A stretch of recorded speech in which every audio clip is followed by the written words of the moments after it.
Cleveland to Richfield, Ohio. We're coming to you live from the Coliseum where the Cleveland Crunch are getting ready to take on the Tacoma Stars. A pleasant good day, everyone. I'm John Paul Della Camera. Alongside me is Ty Kia. We have two teams desperate for a win. They're both trying to get their final playoff spots in their respective divisions, but over the last 12 games, both have struggled. Tacoma's won 4, Cleveland has won 3, and the key word, Ty, injuries for both clubs. Both teams have had their troubles, and to a large degree, that can be attributed to the personnel that they've been missing. The Tacoma Stars did not have Preki early in the season. He had a knee injury. They've lost Neil Megson for the entire season. Joe Waters was out for quite a bit. Ali Kazamani, a player who's probably familiar to Cleveland fans, is also out currently with an ankle injury. The Cleveland Crunch has had their player coach Kai Hoskevy. He's not really been at full strength for most of the year. They've missed Hector Marinero for an entire month. Theo Coulsdom, the versatile defender, has had his problems with injuries too, so it's really been a big factor. Injuries and overall defense have hurt Cleveland. In their last 5 games, they have given up an average of 5 goals a game. They'll have to cut that down if they're going to beat Tacoma today, and 2 guys they'll have to really cut down are Preki and Kia. Preki is one of the most exciting players to watch in the league. He's so good at running at defenses, taking on players. He cuts the ball so well and opens things up. Kia, on the other hand, is more of a pest. He's around the goal, getting his deflections, picking up the garbage goals, a guy you always have to watch. All year long, it's been King and Marinaro doing the business for the Crunch offensively. Marinaro, though, is not expected to play today. He has a knee injury, but lately, it's been a key addition who's been helping out Zoran Karic. Zoran Karic recently came over in the trade from the San Diego Sockers. In our last telecast, he had the hat trick. He plays very well with his back to the goal, is a good finisher, and one that Cleveland fans are going to like to see putting in goals for the Crunch. And let's talk about the Hagen factor. Dave Hagen traded for Pato Marhetic, but there's more emotion, more on the line for Dave Hagen. Marhetic was just involved in the trade, but Hagen was suspended for 30 days by his coach at the time, Keith Weller, and this is the first time he's going up against Keith Weller. You know Hagen's an emotional player, and this is a big game for him. There will be emotion here. He's volatile. He can be very fiery as well, so it's a type of game that he'll respond, trying to come out and really do some damage. So we'll see how Hagen does, we'll see how Marhetic does in both teams when we come back to Richfield, Ohio for the kickoff.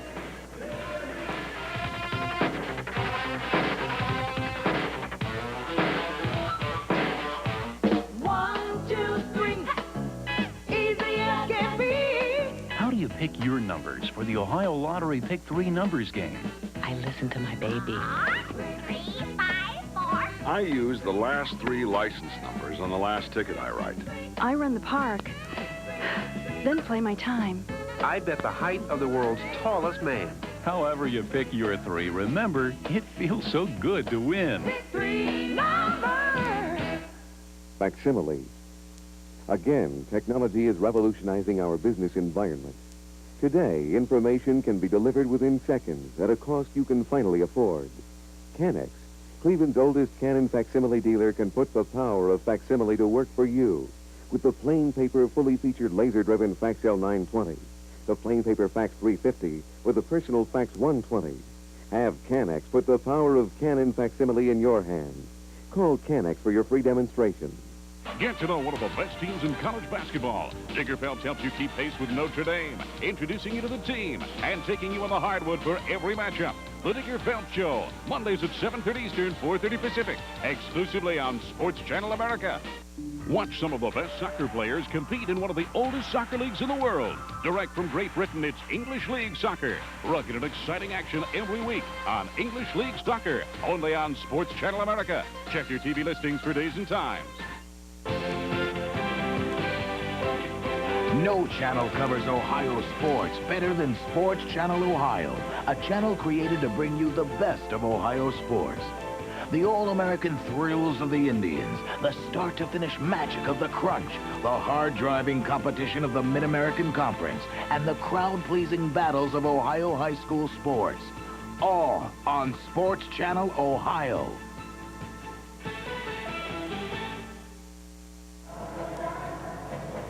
Welcome back, everyone. We're at the Richfield Coliseum in Richfield, Ohio. An important game for both of these clubs. Neither team can afford a loss, and really what they need is not only to win themselves, but get some help from others. There's a look at A.J. Lakowecki. This is a battle of initials in terms of the goalkeepers, A.J. and P.J. Lakowecki with a 9 and 12 mark and a 3.75 goals against average coming in to tonight's action. On the opposite side, P.J. Johns, he'll come in with a 3.92 average, and he's 13 wins and 15 losses. And ironically, last year Johns was where Lakawecki was, and Johns was the defensive player of the year for the Tacoma Stars. And this year, the Crunch was lucky to get him. The season series has been dead even, but one of the important things to note that in that season series, it's been lopsided in terms of Cleveland here. They've won their couple of meetings, and they've outscored Tacoma 15-2. Another factor that we're talking about in tonight's game is that Tacoma lost last night in Baltimore 6-0. So they certainly going to try and turn things around from that. Cleveland, on the other hand, lost Friday night to Kansas City 6-3. Keith Weller behind the bench. He took over on December 8th for Alan Hinton. He comes in with a 13-19 record. We are underway here in Richfield. This is Preki, one of the league's top players, to Bill Crook. Slides a pass by Dargle, and now Andy Schmetzer had left him.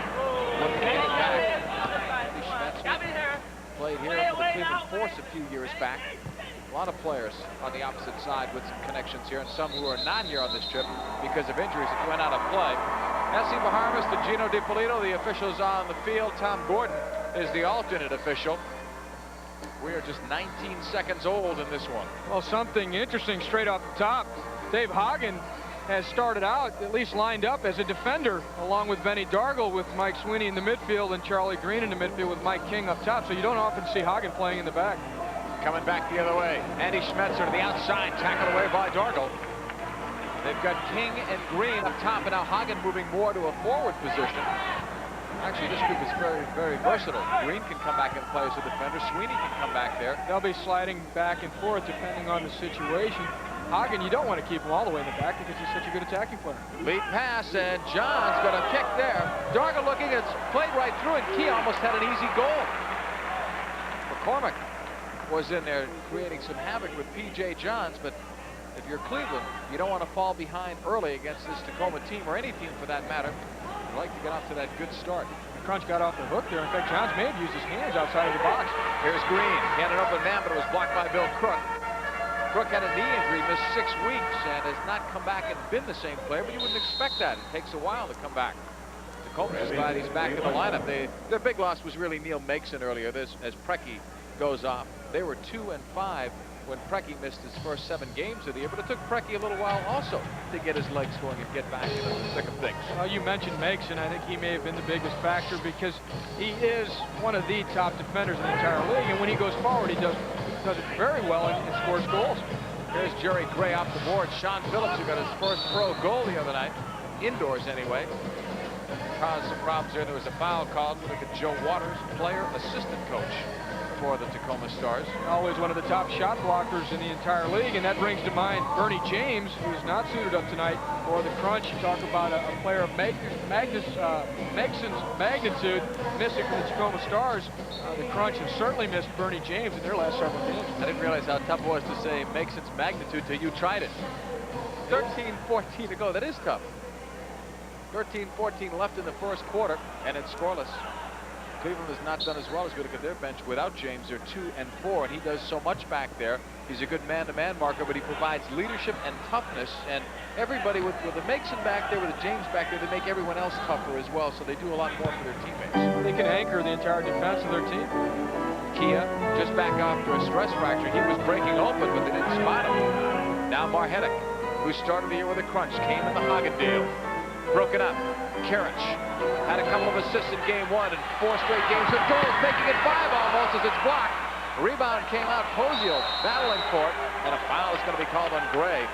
Yeah, that shot from Karich, he is so dangerous from any part of the field. Gray, a battler. You saw it there. Phillips from Haskeby shot in wide. Waters with a clear out to Marhedick. Otto Marhedick, lead pass, looked like a great ball, but Phillips got in there against Jerry Gray. Gray with a toe poke, and Johns was there. Phillips will just blast it out. It goes out of play. Some close calls for both teams.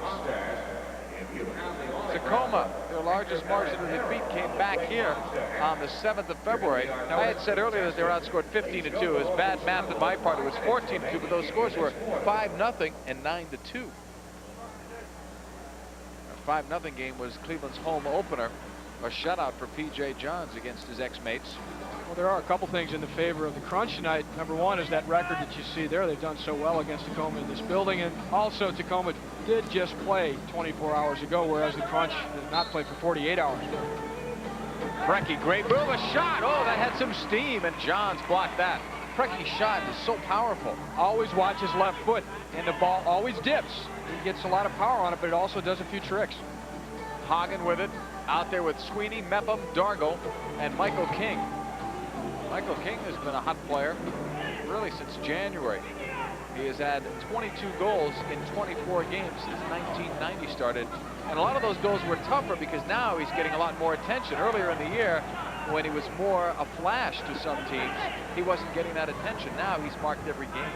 Now he gets even more attention because Hector Marinaro is not out there maybe drawing some of that attention over to himself. Ristich plays it up to Curlin. Rick Davis out for his first turn. Davis trying to make a comeback with the U.S. national team, and he had to prove he was healthy. He had a tough year last year. I guess it was 3 different pain operations. And ironically, with all of his playing, he didn't get hurt playing. He got hurt teaching one of his youngsters in gym class. He was volunteering his time, and he felt something snap. It was a long year for Davis. There's Rick with it now. Far side of the field, a scoreless tie, 11:15 to go here in the opening quarter from Richfield. This is Ristich going up against King. Lays it out for Brecky. Will be a mark man. King lost the ball. Taken down. And now it's going that way against Tacoma for holding. Here is Hagen. Hagen, nice step over move. Left-footed shot is going to be blocked. Hamill got the piece. In the corner, it's sent far post, but over everybody and out of play. And there's going to be a goal kick coming up for A.J. Lakawecki. A reminder that this copyrighted telecast is presented by the authority of Summit Soccer Associates Incorporated and is intended for the private non-commercial use of our audience. Any publication, reproduction, retransmission, or other use of the pictures, descriptions, and accounts of this game without the express written consent of Summit Soccer Associates Incorporated and Sports Channel Ohio is prohibited. Lakawecki with a goal kick coming up. 10:51 to go here in the opening quarter. And Cleveland has Green out there along with Karich, Haskavy, Phillips, and Drew Ferguson. Lakawecki played for the Lasers the last couple of years. Originally came with the Pittsburgh Spirit as their third goalkeeper. Little holding and the takedown on the part of Curlin. That'd be a tough one to argue. And then Curlin just gave a little jolt there to Ferguson. I wonder how far back that dates. I didn't see anything happen this game to give any indication of that. It doesn't take much. Ferguson then went in and took a piece out of Brecky. And as Haskavy gets it, we've got a foul on Phillips. There's Phillips and Curlin.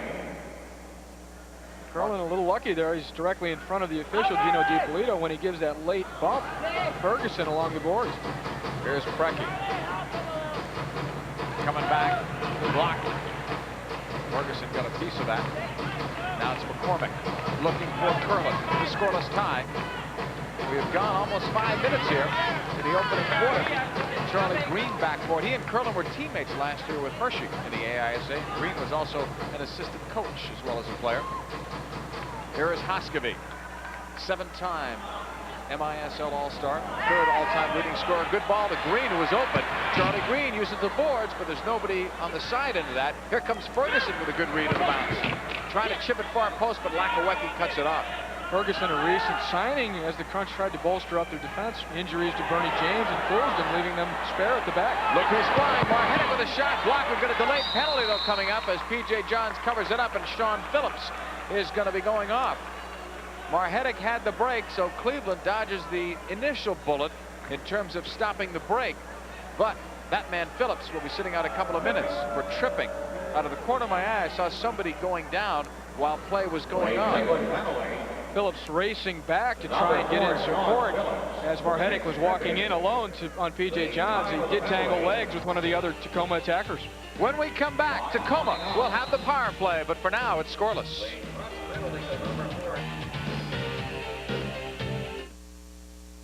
Good news, minivan shoppers. There's still time to save $1,000 on brand new 90 Caravans and Voyagers at Spitzer. Fuel-injected front-wheel drive Caravans and Voyagers with automatic transmission, air conditioning, AM/FM stereo, and lots more are sale price from just $12,990. Keep in mind, The factory forecast calls for a serious shortage of these minivans in spring, but we have a great selection now. Pick out the one you want and get $1,000 cash back at your Spitzer Dodge and Chrysler Plymouth stores. Some of our slick camera work shows us the foul. Well called by the officials. They allow play to continue. The advantage is with the Tacoma Stars. Marhetic goes in, takes a shot. He does not score, but there was a late hit by Sean Phillips, and he's going in for 2 minutes. Phillips, a rookie, getting some words of encouragement from Mike Sweeney. I'll tell you what, Cleveland's penalty killing has been sensational all year. They've been the #1 team in that department, and they're coming in. They've killed off 13 of the last 14, so they've done well in that area. In fact, both of their special teams have done all right, although the power play is second in the league. It's really because everyone else has been going down. There's the power plays, fourth for Tacoma against the #1 penalty killing team. And the players to watch out for have to be Frecky and also Kia. Kia's had 4 power play goals this year as Phillips goes to the penalty box area where he'll sit for 2 minutes. His dad is Lincoln Phillips, a famous goalkeeper and now coaching in the American Soccer League down in Maryland. And the former coach at Howard University. He had some great years there. On the power play here for the Tacoma Stars, Marhetic will also do a nice job of quarterbacking it along with Frecky. Formerly, Marhetic did it for the Cleveland Crunch. Coming back on the power play, Marhetic no slouch either on that power play. Here's Rick Davis, right across, and an easy goal for Kia. Kia will score from Rick Davis, and that is Kia's 5th power play goal of the season, and they made it look easy. Well, that's where he operates best, deep inside, even in that small goalkeeper's crease, and Davis did a real nice job of finding him, working the ball all the way through to the opposite side. We'll have another look at it. Marhetic strokes it down into the corner. Davis looks up. He sees Kia. It's a question of being able to slide that ball through there, and he puts a little bit of a hook on it. Kia always sneaking in behind defenders. He's slippery. He's a little guy, but he knows what to do when he gets these situations. Davis does an excellent job of threading the needle to find Kia wide open at the back post. Well, that didn't take too long. Just seconds after Phillips sat it out on their first attempt, and Kia will get his 26th goal of the year. Man advantage. That's the first goal that they've scored in the last 5 quarters. They were shut out last night. Scott Manning with his 4th career shutout. Here comes Michael King. Finds an equalizer just wide. That almost beat Lakowecki. It seemed the handcuff. King with one of the heavier shots in the entire league. Hagen a header, or make it Dargle on the header. I saw the long flowing hair and made an error. As Hagen is out there though. In fact, I would have thought Hagen would be more capable of that particular move, but Dargle came a long way. And more likely to be coming that far forward. Here's Marhetic coming back, a 1-0 Tacoma lead. There's the goal and the assist to Rick Davis. Marhetic off the boards. It's loose for anyone. Kia with some dribbling moves, and now Hagen takes it over. It's a 3-on-2 break. Crunch with Hagen leading it up the middle. To the outside, his left-footed shot is blocked. They should get a corner out of this. Crunch should have a corner kick coming up. As we look at Dave Hagen, a reminder for Crunch fans to check out the Stop and Go or Stop and Shop ad in your local newspapers on March 29th for the 2-for-1 coupon good for the April 1st game when the Crunch battles the St. Louis Storm. That's the Stop and Shop ad in your local newspapers on March the 29th. A 2-for-1 coupon for the next game. Mike Sweeney slotted this ball very nicely in behind the Tacoma defense, and it's Benny Dargle on the long overlap. Gets his head on it, but it's a nice save by Lakowecki. Head balls are always a more difficult save. They're tougher to read. Coming out, here's King with a block. Another try. That one looked good, but Crook got a piece of that. Crook may have saved a goal because of the way King hits the ball. I'm not sure that Lakowecki would have had a chance from that close of range. Corner kick coming up. And it's going to be Sweeney ready to put it into play. Was going to go off the boards. Now to Hagen, and he just got under it too high. Hagen has had some bad luck with his team. Hit a few goalposts the other night against Kansas City. So he has been struggling a bit. That's a shot that he would have normally liked and deposited that one in the back of the net. Well, you like to see them go on goal at least, or if not, catch the plexiglass so you have another shot at it. But another well-delivered ball by Mike Sweeney to lift the ball all the way over to Hagen on that set piece. Sweeney leading by example. There are your shots on goal. Tacoma out shooting Cleveland 5-4. Mike Sweeney, the team captain of the Crunch, leading by example, having to do without their alternate captain, though, Bernie James. Out with a bruise. He's had a bad bruise, in fact. James has had a thigh contusion. He is out. Lukic is out. Keith is out. Coulson has been bothered by an abdominal muscle strain, but he's going to play or is in the lineup. And Hector Marinaro with a left knee contusion. We spoke to him before the game. Forget about him playing today. He was having a difficult enough time just walking. He was heavily bandaged in uniform, but he tried it out. There was no way to go. Coulson is on the bench, but he's not taking off his warm-up suit, so he's only there for emergencies, most likely.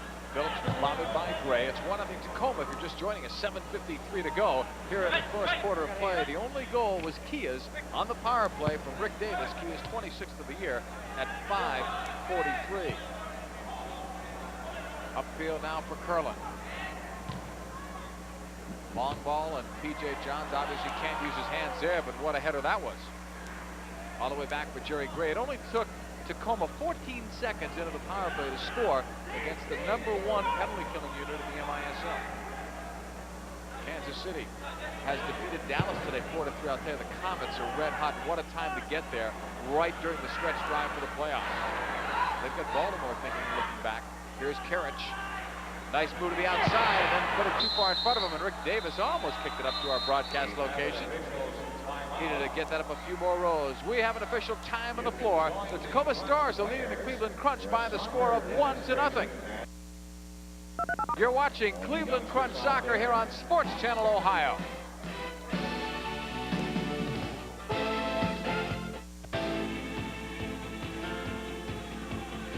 The key to great sports is great sports coverage, and no channel covers Ohio better than Sports Channel Ohio, designed to bring Ohio sports right into your living room.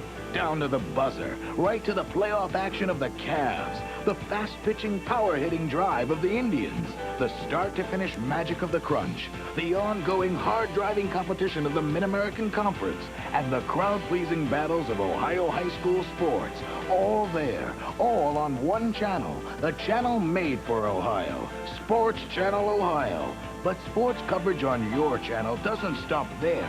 Sports Channel Ohio also brings you the best of the NHL and Notre Dame. All there, all on your channel, Sports Channel Ohio.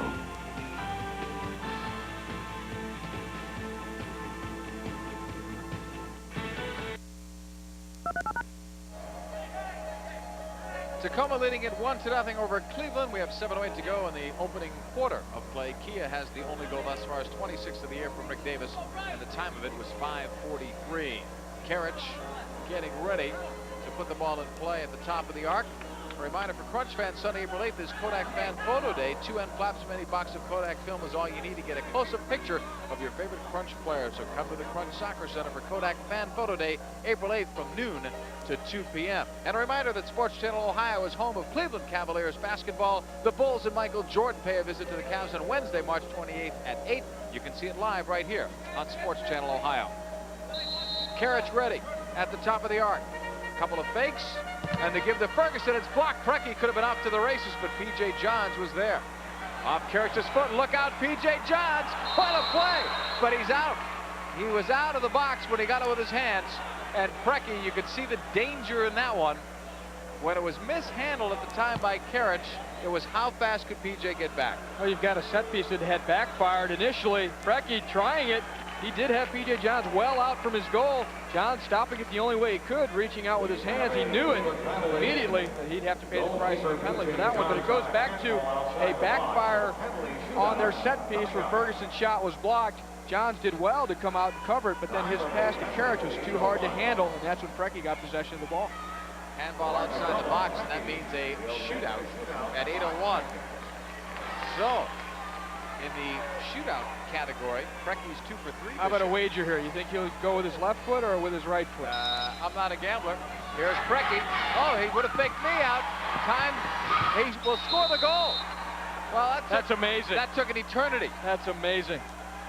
What was the clock doing on that? That was within 5 seconds, but not by much. That's incredible. And he certainly did it the hard way. Well, I'll tell you what, when we look at it again, I want to see a clock. Well, you have the full 5 seconds. And he takes a move. Johns forces him well wide. How can a guy put the ball in from that angle with the goalkeeper nearly back in position? That's the type of talented left foot he does have, though. He can strike the ball extremely well, extremely accurately, and that's the only thing that saved him there, because he had put himself into a bad position. Here's Mike Sweeney. It's 2-0 Tacoma, so the team that could not score last night, less than 24 hours ago actually, is having it their way right now with 2 goals. Here's Hagen. Far side of the field, taken down by Brian Schmetzer. And Hagen will have a free kick, or Cleveland will at least, when they put that one back in play. There's Brian Schmetzer. A solid player when he played for San Diego, but this is the first time this year that he was named to the MISL All-Star team. Here's Sweeney. In the box, a deflection, but right at Lakawecki. His younger brothers, the twins, played quite a few years here in Cleveland. Hagen took that pass off the boards.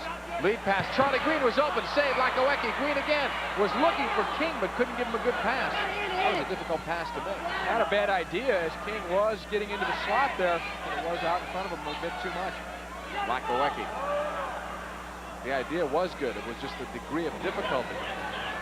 Lakawecki made a real nice save on the initial shot by Green. Preki on the shootout. 25th goal of the season. And when I told you before I was not a gambler, I'm glad I'm not, because I would have said left foot just like you probably would have, right? He still scored it with his left. Well, that's from those far boards, but he was going right. Yeah, that did surprise me. It surprised me that he went to his right. I wonder if that surprised PJ at all, although he did have to stop for a while. Here's Marhetic, got by Dargle. Good second effort by Dargle, and a very calm header back by Sweeney to PJ Johns. It's still 2-0, 5:43 to go here in the first quarter, but the crunch offense slow to get started. Hagen against Crook. To the right for Dargle.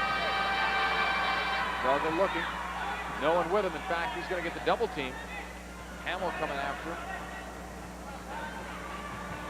Along with Andy Schmetzer, now it's Kai Hoskevy. Back for Dargle to Sweeney. There's still a lot of soccer left here. And the Tacoma Stars have to be a bit more fatigued. They traveled today, they played last night. Here's Hoskevy. Couple of spinning moves for Sweeney, and a good block from Bill Crook. Cleveland trying to set something up there. Here's Hagen holding it. Phillips to the left. Dave Hagen played a couple of hours down the road, actually, in Pittsburgh. Had some of his best years in the MISL there. Hoskevy along those boards. Bothered by Kia, and then Hoskevy is taken down. He'll get the free kick from that far side. Plays it out quickly. Here's Phillips, the shot. It was blocked in front. Marhetic knocked away from him, but Bill Crook is there, and he'll give it right back to Lakawecki. You mentioned Simon Keith before, and his story's been really a tough one. He's been injured all year, practically, and the #1 draft pick was doing some good things on the power play. He was spinning well and playing in that position, posting up. It's just been a tough year for him and not being able to shake off a injury. Here's Marhetic looking the other way, and Phillips may give it to Kia. Headed down. Oh, PJ Johns came out and got the play right there. And the foul as well. Foul was going to be called on Nikolic, number 19. Long pass the other way off a header from King. No one up there with him. Lakawecki leaves it for Crook, who gives it right back. We're approaching the 4-minute mark here in the opening quarter. Curlin getting by Phillips, but he did it the illegal way. Curlin's got great speed, so Phillips is going to have to watch him along those boards. Here comes King. Up for Carriage, who can turn as well as anyone in this league. Carriage has it tackled away, though, by Hamill. And back is Phillips to Drew Ferguson. Looking for Carriage, and he was dumped by Waters. That's got to be close to a 2-minute penalty. It is a foul, but the main reason it was not is that Carriage also was stepping in, using his body quite a bit, and leaning in towards Waters before Waters finally just swiped at him. And now Carriage is stepping out, or limping out might be the better term. He is in pain on the bench. On the flick from Koziel to Hagen. Nice cut to the right footer. Save, rebound, Koziel, the shot, score! Cleveland!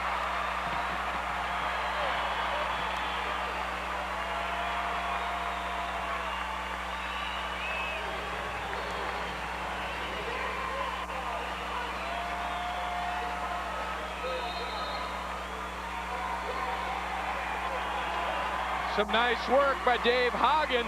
Started it all off down in the corner. The rebound was followed up very well. Lakawecki made a good save on Hagen.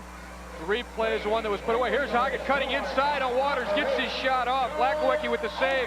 Koziel does really a nice job of collecting the ball. It was nearly by him, just stopping it, getting it under control, and then his shot was placed very well. But here's Hagen out wide. He takes Waters inside, fakes one shot, hits the low one. Again, getting that ball under control was the toughest part of it. Once he did that, he had a situation where he could beat A.J. Lakwecki, which he did to the upper corner. Joe Koziel, 4th goal of the year. Preki is in the box, too, so we're going to have to get the call on this. May have been a misconduct. Let's see. Misconduct penalty for Preki. I don't know what his argument might have been. I didn't see anything out there. I'm wondering where the defense was, though, in terms of Koziel. There was no one close enough to even get in the way of that, so Lakwecki was at his mercy. And now with Preki sitting out, too, Cleveland, 2nd ranked now on the power play in the MISL, could tie it. Hagen had drawn a few players over towards himself. He was the main threat, which was evidenced by his shot, so that's really why Koziel's then open at the far side. Big concern here right now for the Cleveland Crunch has to be the status of Zoran Karic, as he did limp off and in fact threw himself on the floor of the bench area when he did make his way over there, so he's being attended to currently. We'll have to see whether he's able to make it back on. Doesn't look all that good, Doctor. Here is Johns clearing it out. Karic is still obviously in some pain. Ristic, number 15, to Davis. Tacoma, looking. Actually, you've got to remember, as I am right now, that they're not short a man, so they're not really on the power play. But Preki must sit out at least 2 minutes, but it could be longer because they have to wait for a guaranteed substitution. Here's Marhetic. One time I was told the player missed about 5 or 6 minutes. Here's Marhetic, giving it up in the box. The back heel, McCormick saved Johns. Lost the rebound. McCormick making another crack at it. And now it's Hagen. Couldn't clear it out, Hoskovich. It's one of those rule changes, too, with Preki. Last year, it cost you a man. This year, they decided not to penalize the team, but penalize the player. Well, when you think about it, when it's a player of Preki's abilities, you are penalizing the team because when he's not on, obviously their attack is weakened. There's Koziel's goal at 11:26 from Hagen. Koziel's 4th goal of the season. Ristic, upfield, Jerry Gray. Right side of the field, Andy Schmetzer. Now Michael King comes back on for the Crunch. Going today without several players, including Bernie James and Hector Marinaro. One key player for the offense, one for the defense. That takes the top off the glass, and Johns is there. If you look at it, both of the goals of the Crunch have given up our power play goals in effect. The shootout by Preki and then Kia's power play goal. And they do miss James on their penalty killing. Here comes Crook. Cleveland almost got the benefit there of some good bounces for them. Here's Ferguson with a pass. Here is Mr. Karic, who is back on. Not looking any the worse for wear. Karic almost intercepts it. Koziel's 4th of the year, and 2 of those goals, or half of those goals, have been against Tacoma. All the way back now for P.J. Johns to Charlie Green. Time remaining. First quarter, minute 20. Long pass all the way down the field. Nobody near it. Here's Bill Crook for Tacoma. A local player for Tacoma. Crook was initially brought in as really a defensive runner, but then made his way into the lineup. He improved quite a bit with more playing time. Here comes Curlin. Poking it to Kia, the right footed, blocked by Phillips. It's still loose. Phillips and Curlin in the battle, and Curlin will get that foul. And how close did Phillips come to those boards? Looked a little dazed for a second, but he is shrugging that off. Well, if you remember, those two had a run in earlier on the near boards. I think we're going to see more of that. Curlin, extremely physical. He's big, he's strong, he's fast. Phillips, a little inexperienced, but a guy that'll go in and scrap, and he's got some good quickness as well. Pretty solid at 5'10", 170. Headed up by Bill Crook and out of play. 53 seconds left in the opening quarter. A reminder that it's not too late to bring your group out and cheer the Crunch this season. It can be your co-workers group or school kids or non-profit organization. You can call the Crunch Sales Department.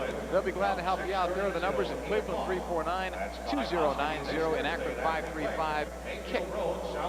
It's always fun to come out with a group, and there are several groups in attendance here today. Here's Phillips for the Crunch. Down to 50 seconds in the first quarter. But that goal that Koziel had gave the Crunch team some life.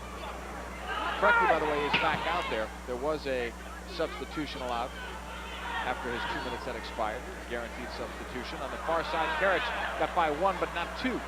Brian Schmetzer having a career year with goals. He has 11 coming into the game. Look at Preki. Despite the fouls of King, he almost broke free. there's that ability to cut the ball that we mentioned at the top of the show. And even under intense pressure, as you mentioned, and at full speed, he's able to hold a player off, and he goes the other direction. He's gone.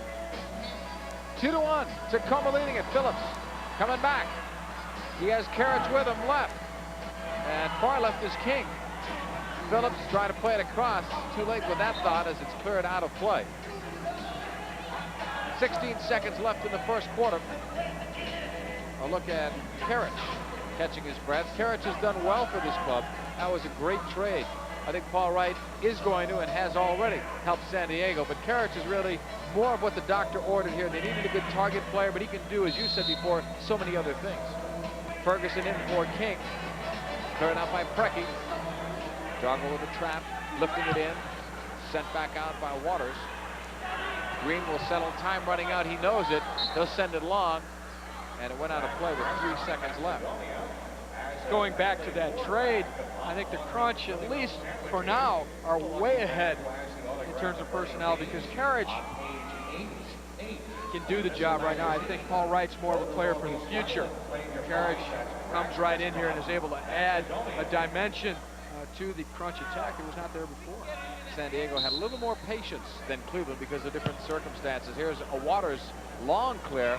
Green will just chest it down at the red line of Cleveland, but the horn ends play in the first quarter of play, and after a couple of goals by Kia on the power play and then Preki in the shootout, it was Kozio getting the goal for Cleveland, and they are within one as P.J. Johns heads towards the Crunch bench. 2-1, Tacoma.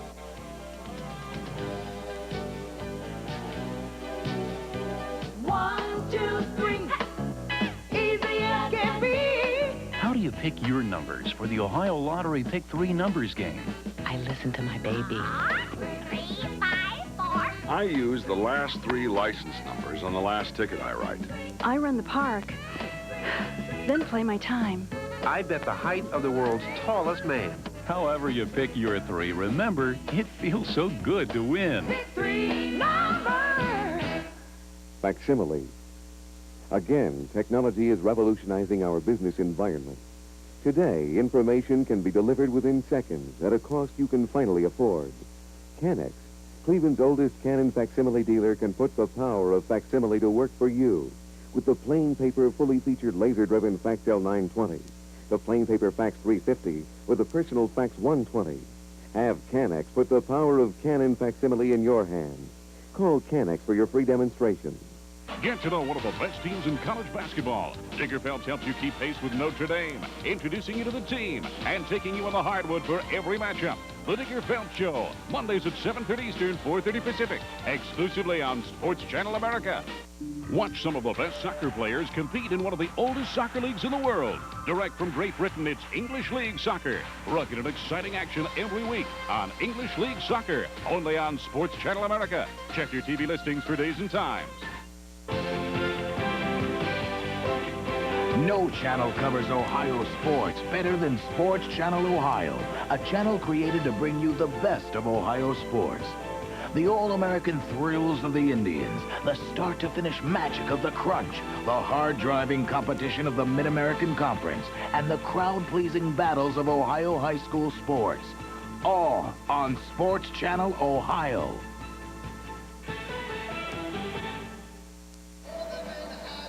And we come back with a reminder that coming up Friday, the NHL returning here to Sports Channel, the Edmonton Oilers against the Calgary Flames. You know going in that that should be one whale of a game. 2 of the top teams in the entire NHL, and the Flames are the defending Stanley Cup champs.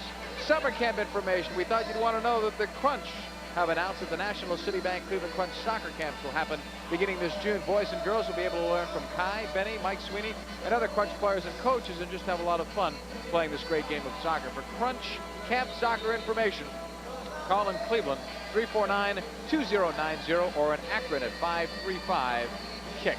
Here at the end of the first quarter of play, it is a 2-1 lead for the Tacoma Stars. Time to see what the stats tell us. Well, the Crunch did rev themselves up a little bit as the quarter went along. They've outshot the Tacoma Stars by 11-7, and if you remember, they had to kill off the penalty in there too.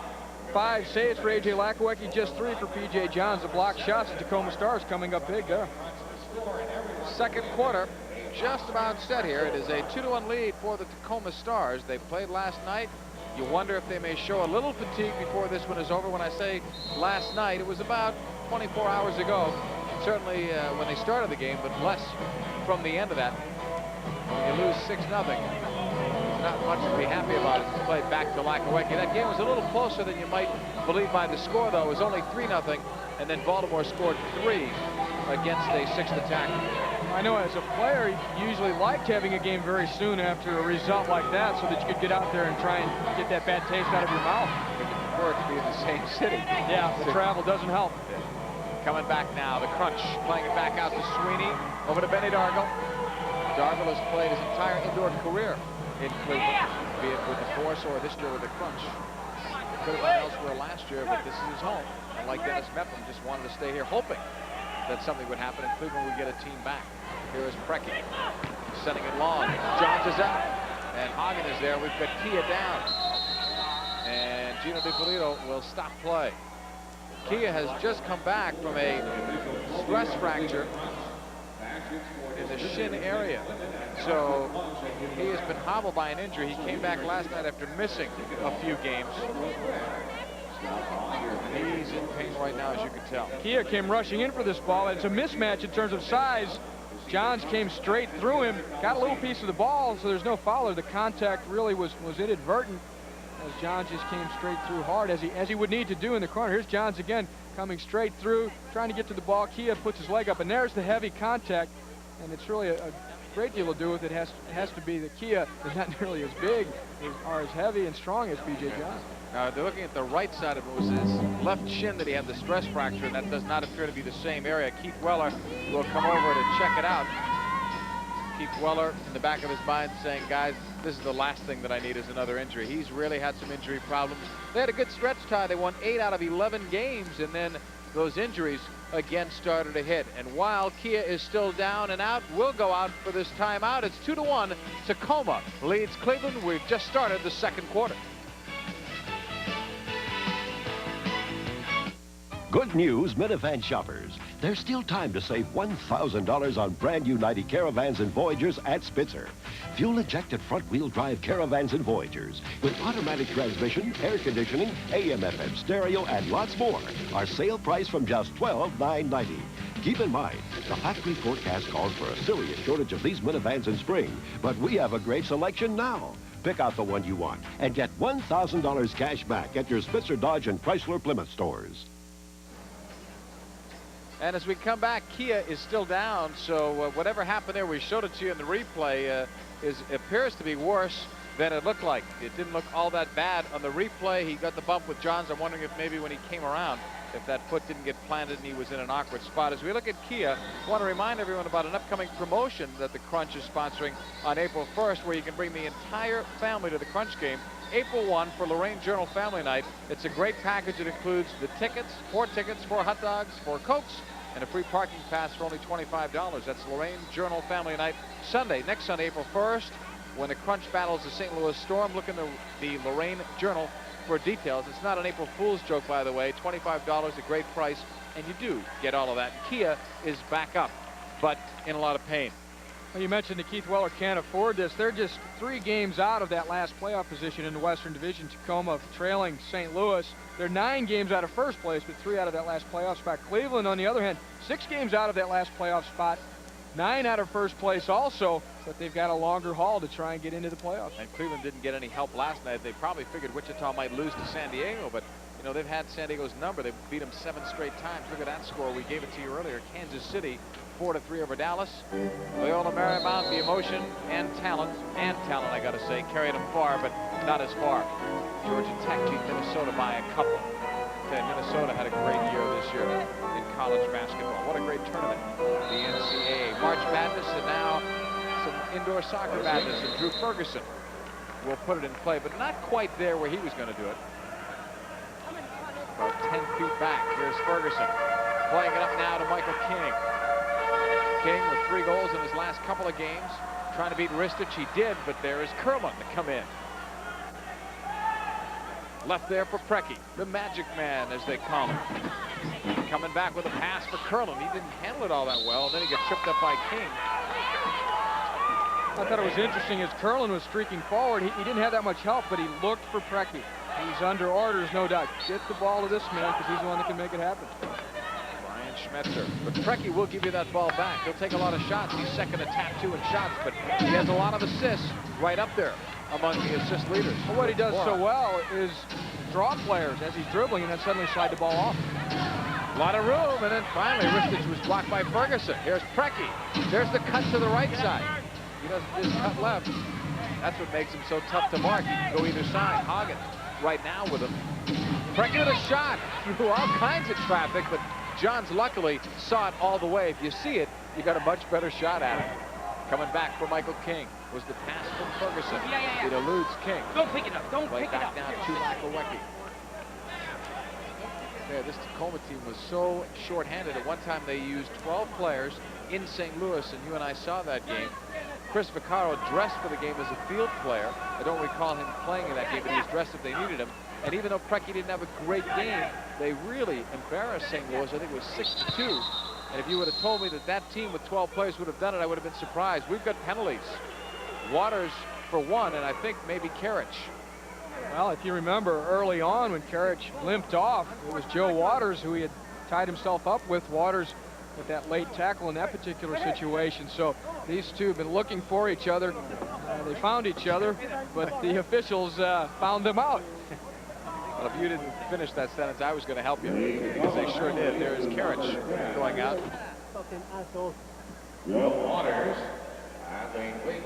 Karich comes in and takes a little extra stab at it. We won't see it. What actually went on was off camera there. They continued to tug at each other and push a little bit and have a few words to say, so they'll both have to cool their heels in the penalty box. Well, they're both talking to one another, but in a different language, but the referees understood it. Unsportsmanlike conduct for both. Dargle will let it go back for P.J. Johns. This is what I love to see, but I don't see it often. 4 on 4, a lot of open field, and the benefit that's not going to happen right now is when you've got a guy like Preki out there, that gives him a lot more room to work with. Or a speedy team. Here's King with a pass. Out to Charlie Green. Off the boards, wanted his own pass. Look at Marhetic cut that ball nicely right back. Hano Marhetic. Cleveland fans know what he can do. To the right side of the field. Played across off a deflection. Andy Schmetzer had tried to send it through. King loses to Marhetic. A race for the ball. Crook sees Sweeney sprinting. Can't commit himself. Here's King to Sweeney. Stopping it. He had Lakawecki out. Good idea, but the pass is behind King. In retrospect, Sweeney might have done better going with the shot initially, but he thought somebody was coming up, and if he could have played that across, it was an open goal. Marhetic back to Andy Schmetzer. After the last 2 years, and this year, should he stay healthy, should have another 20-goal season. We have the obstruction call in the corner against Crunch. 11.5 to go, second quarter. Crunch down by 2-1. Oh, Johns had to react quickly off of Marhetic. 11:29 still to play. Let's look at P.J. Johns. A restart violation. So Tacoma will end up giving that ball. Otherwise, it would have been a corner kick. P.J. Johns, the #1 goalkeeper here in Cleveland, getting an awful lot of work these days as these games become more important. Otto Orff is the backup goalkeeper. He's been in action despite a sprained right toe. Here's Kozio. He has the only goal thus far for the Crunch, who trail 2-1. Give and go. Off the boards. Nobody there. Hoskevy going for it. Played upfield to Curlin against Phillips. Curlin gets help from Preki. On the left foot. Right back. He addressed Phillips, and it was saved by Johns at the far post. Fantastic save by P.J. Johns. That ball was placed. It was going to be tucked just inside that far post, as only Preki can do with that left foot. But Johns reacted very well. Good reflexes. Got his body down there and flicked it away. Well, Phillips can't be embarrassed by that. Preki's done that to veterans. He's done that to all-stars. But you can see how dangerous Preki can be. And he took advantage that time of the lack of experience on a Phillips. Play back now to P.J. Johns. But what a save he made about 20 seconds ago. Upfield for Hoskevy. Headed back, and Phillips has to look over the shoulder. Both teams at full strength now. 2-minute misconduct penalties on Waters and Karich expired, and guess who are marking one another as they come back out in the field. Johns pass up to Karich. Waters leaning on him. Now it's Phillips. to Karich. Over the line. Nice fake. They give to Phillips. Looking for Meppa. Looked for Karich, who was open, but Karich didn't get a good pass. And he didn't give one back to Meppa either. That time they misread each other. Meppa on the left foot. Blocked. It stays in play. Meppa with a header to Haskavy. It's loose. Still loose. And Brian Schmetzer had enough to flick it away from Karich. Around the boards. Haskavy trying to settle it. Looks for some help. Brings it out. On the step over. Off those boards. He had Ferguson lined up. But Curlin thought better and stepped in the way. And a trip. Ferguson stuck out his leg. Slowing down Mark Curlin with 9:39 to go in the second. Stars still lead it 2-1. Things heating up here a little bit. Previously it was more verbally. Now it's a little more physically. Jerry Gray to Preki. Gray and Mike Sweeney, teammates on Canada's World Cup team of '86. The foul on King. Gray, incidentally, with Sweeney, best men at each other's weddings. Well, King has it explained to him from SC Bahamas. What a great year Michael King has had, though. He's had to carry a lot of the load offensively, especially, as you said earlier, with Marinaro injured. But the double teaming of King and the hard fouls he's had to take, like the rest of the established players, and he's held up well. Lakawecki took a bump from Karich. All the way downfield is Johns. To Sweeney. Michael King, but he can't get that. He'll land in the first row of seats, so we've got a stoppage here. With 9:09 to play here in the second quarter, Tacoma leads it by the score of 2-1. Shots on goal. Cleveland with a little bit of an edge there. But saves are even. Cleveland not having a shot yet in this second quarter, though. They had 11 at the end of the first. The saves are now even. P.J. Johns had to make a couple. And we've not seen Kia come back yet, although he looks like he's ready and itching to go, with Keith Weller there beside him. Headed out by Benny Dargle. 9:06 to go, and Cleveland will be putting that ball in play. They trail it 2-1. Koziel has the only goal thus far. Only goal for the Crunch, that is. On the opposite side, it has been Preki and Kia. Backpedaling was Nikolic. Right side of the field, looking for Andy Schmetzer. Still looking is Marhetic. Taken away. Hagen can't get around Andy Schmetzer, then gave him a push. Hagen emotionally trying to get into the swing of things here. We talked about that at the top. He's not been able to really do it thus far. King, talk about a holding. That was it. Not a penalty, but a foul. But that's textbook holding. Dangerous restart if you're Tacoma facing this. Well, it was holding that was disguised, maybe not even that well, but disguised as obstruction. Here's Sweeney. Ready to take the restart. 2-1, Cruncher down. Sweeney right across. Dargle a shot. It comes right out to Sweeney, and he put it upstairs. Oh, he'd love another crack at that. Not much emotion there on the part of Sweeney. He knows that he could have done better with it, but not jumping up and down, showing a lot of poise. Well, he hopes he gets another crack. Not much time to think about that one either, as it came out very quickly. You just put your foot out. If you're able to get over it and get it on goal, it's in there. If you just lean back a little too much or don't catch the center of the ball, it's straight up. He knocked the ball first to Benny Dargle, low hard shot, and it comes straight back to Sweeney. He's just leaning back slightly and hits the underside of the ball. Ball cleared all the way back. Drew Ferguson after it from P.J. Johns. Ferguson, a player coach with Ottawa now in the Canadian Soccer League. With Kai Haskavy up for Charlie Green. Green trying to get around his man, Nikolic. Kia is back on there.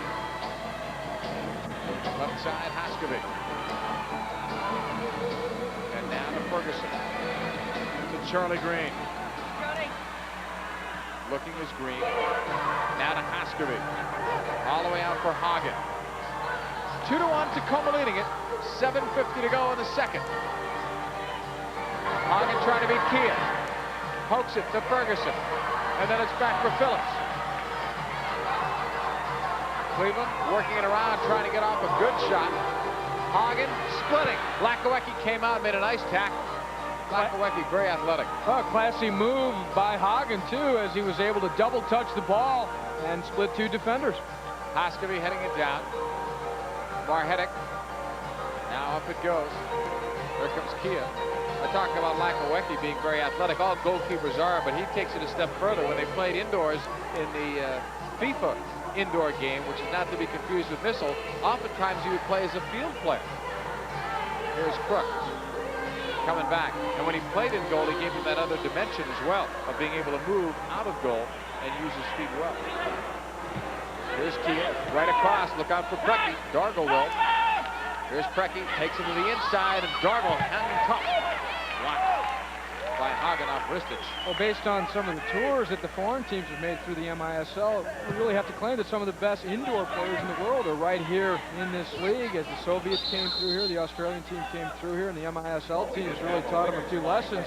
And you go back to that FIFA World Indoor Championship, which is five-a-side. It's a little different than this, but the United States came in third. They were coached by John Kowalski, who's coached in this MISL, and we're using mostly players who had MISL experience. So third place finish for the United States worldwide in any type of world competition was really something to be proud of. Here comes Kia.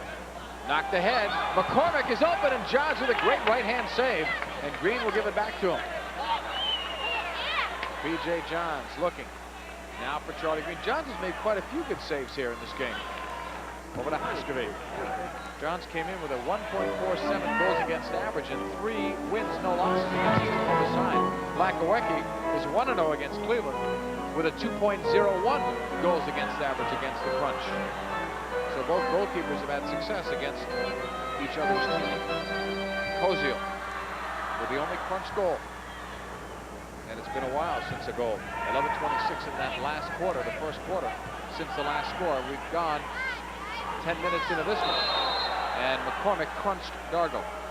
It's been a while, too, since we've seen Rick Davis on the field. He had the assist on the first goal by Tacoma on that power play. But, wondering if he's having any problems with that knee. Dargo to the right side. Broken up, and here's McCormick sending it long. Johns with it. B.J. Johns giving it up to Mike Sweeney. Sweeney has played in over 200 MISL games. Karic, Ristich, and he collide. They're going to call that foul on Ristich. Karic may have got the worst of it. Karic executing a very nice step over and spin turn move, but then stepped directly into the path where the collision took place. We'll look at it here. Watch how he takes the ball. He steps over it, goes the other way. Ristich, his only chance to stop Karic at that point is to step into his path, and that's where the contact was made. There is an official timeout on the floor. We've got 5:10 to go before halftime, and Tacoma leads it 2-1.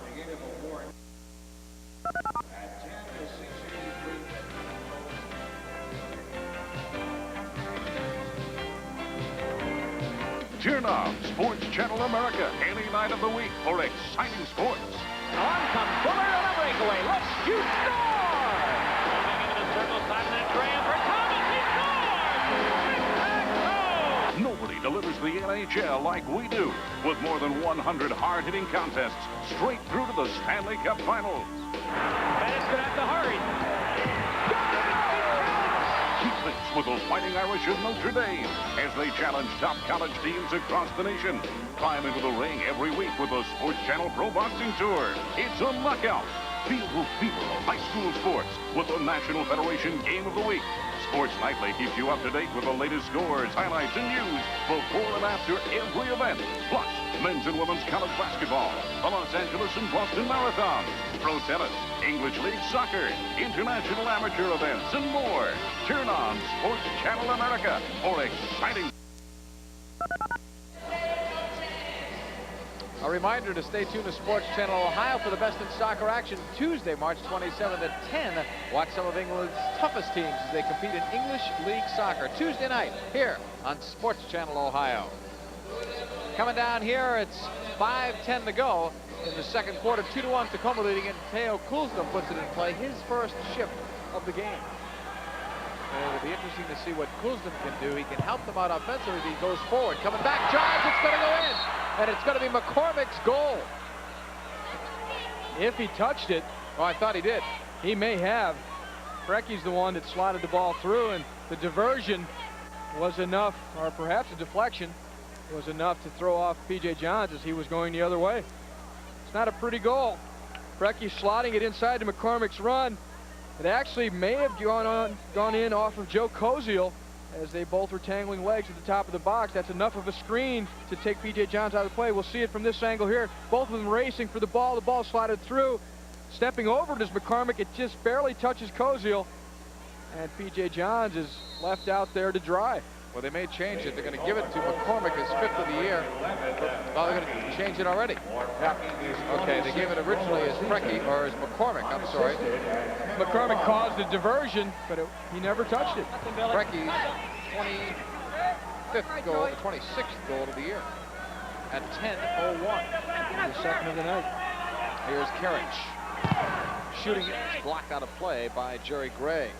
So give it to Brecky, but a good diversion. And right as we got through saying that Kuzma may be able to help out the offense if he can go forward, had to retreat and play defense there. But Tacoma scores right through.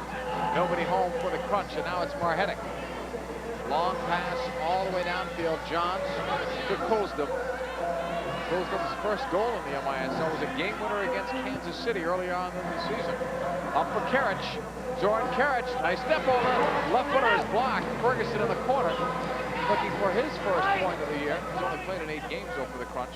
Out to Dargle. Kerich was letting it go to King. And now it's Marhetic with 4 minutes, 4 seconds to play. Marhetic can fly right up the middle. Stepping in and taking it is Mepham. Leading up for Kerich. Great idea. He's got a man with him. It's Ferguson.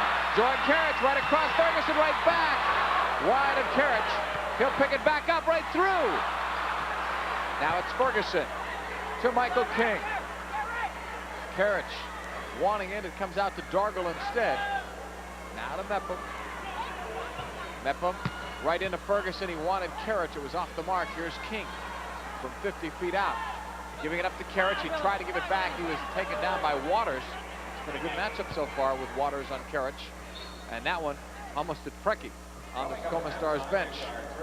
3:26 to go here in the second. 3-1 Tacoma leading it. Crunch fans, you can throw a birthday party or Crunch bash for that someone special at a Crunch home game.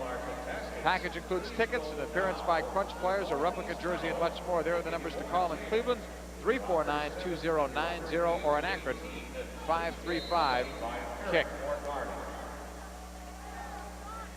Hagen will bring it back up. Dropping it out for Charlie Green with a chance. A toe poke instead to Dargle. The shot is deflected off the glass. Hagen looking. In the corner, double team. Brecky got a piece. Sweeney gets the rest. And Hagen fouled. So Tacoma will have the ball. Hagen said he wasn't nervous at all before the start of the game, about a half hour before, but he said as soon as he hit the field, he thought he'd feel the butterflies, but it was an important game for him. He felt he had nothing to prove, but he wanted to have a big game against Keith Weller in Tacoma. Weller had the opposite view. He said that he told his players to watch out for Hagen because he knew Hagen would be very emotional and not to get caught up in it and kind of keep the distance a little bit. Here is Sweeney with Brecky. Hagen running through, just missed. Nikolic now coming back on the right side. It's Brecky, a 3-1 lead here for the Stars. We've been told now as Brecky shoots it upstairs that they've changed the goal back to McCormick from Brecky. So well, how did you see it on the replay? I think you're right. Yeah, I think it went off of Koziel. It changed direction and speed slightly, but it wasn't McCormick. It was Koziel who was running just behind McCormick. Brecky is hurting. He is hurting, and if Mr. McCormick would get out of the way, we could probably tell you a little bit more, but send the floor manager down there. And let's cue Dick McCormick so we can see Brecky's all right. Just told Jerry Gray that he's okay. I think he's tired mostly. Little grimace for the camera. He is a great, great player. Sometimes you overuse the word great, but not in his case. 2:34 to go before the half. Ty Keel will be talking with Crunch chairman of the board, George Hoffman, later on during that halftime break. Get an overall review of the situation with the Crunch. Maybe see into the crystal ball what's ahead. Here is Kerich. Coming back, and Hamill, well, they're going to call that foul on Kerich, and while he's busy arguing with Bahamas, play continues. Here's Marhetic. No time to argue in this league. Ferguson leading it upfield. Cleared out by Nikolic. Hoskovic. anybody's ball now. Along those boards. Hamill to Brian Schmetzer. Loose, but Marhenik couldn't get a foot on it. Now it's P.J. Johns. 3-1. Tacoma leading it here. Ferguson playing with a lot of grit back there defending for the Cleveland Crunch. He was brought in, a late signing, to bolster up the Crunch defense, and he has plenty of experience, and he is hard-nosed. And I tell you, with the injury to Bernie James, that's where he's really been a big help. It would have been nicer if there was no injury to Bernie James and Ferguson could have added some experience and some depth to this team. Instead, he's had to play regular and has had to make an adjustment, as have the rest of the team to him. When you keep changing players like that, it's always an adjustment for both, for the new guy as well as the present players on the team. Ferguson and King single file there. Ferguson is familiar with the league and the game and with the Cleveland area. But John's coming out, and he paid the price as Curlin and he collided. Here's Karich trying to settle, and then a turn quickly. Zoran Karich. He's going to get double teamed any moment now. Still with a chance. Karich in the corner. Looking to bring the Crunch one goal closer. They're down 3-1. Close to halftime. Bill Crook. Off the boards, Charlie Green. Tacoma leading it with a minute to go now. Here in the second quarter. Long pass. Michael King. All the way back to Sean Phillips. At the back with Sweeney. Mike Sweeney advancing. Sweeney off the left foot. It's blocked. It'll come all the way back to P.J. Johns. We're under 45 seconds. Clock on the lower portion of your screen. Sweeney to Hagen. Starting back over the line. Left it there. Koziel in the area. He'll get it back in a give and go. Blasting it off the glass area. Cleared up by Tacoma. There's Marhenik. Looking at the numbers. Hano trying to break it. Again, Sweeney off the boards. He wanted his own pass, and Sweeney did just enough to slow him down. On the pass, a good pass by Johns to Hagen. Hagen is open. His shot was wide. Just missed the post. But Hagen had a great chance. P.J. Johns with a great pass. It should have been an assist for Johns had Hagen been able to put it by. Johns assisted the other night on Sean Phillips' first indoor goal. That's it. 4 and south, and what a big one that could have been had Hagen's shot been closer, and in fact had it gone in to the back of the net. As P.J. Johns walks off the floor, the Tacoma Stars have a lead by a couple of goals. Kia, Preki, and then McCormick or Preki, depending on how they will eventually score it, have scored for Tacoma.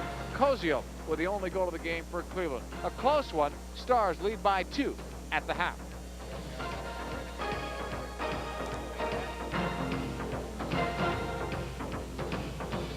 Reem, we'll never see eye to eye on anything. Don't be so short-sighted. We can both see that space research benefits everyone. Oh, like the scratch-proof lens developed for the Apollo space camera? That same technology led to scratch-proof eyeglasses, sunglasses. And even goggles. You wouldn't need those if your horse was always in front. That's a tall order. What we're learning up there is helping us all down here. Space technology. This is what's in it for you. He sits with a rocket. That's blocked. Out come the Los Angeles Kings. Kennedy putting it on Gretzky's stick. He shoots. He scores! Hextall stops it. Look out. Down the ice. Will it make it? He's got a chance. He's got it. Pass to Chelio. Kicked off. Gilmore cutting in on one. He scores!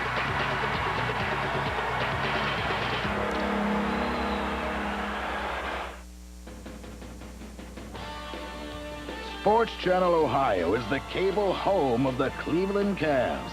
All season long, we'll bring you the stars and division rivalries that make the NBA the hottest ticket in town.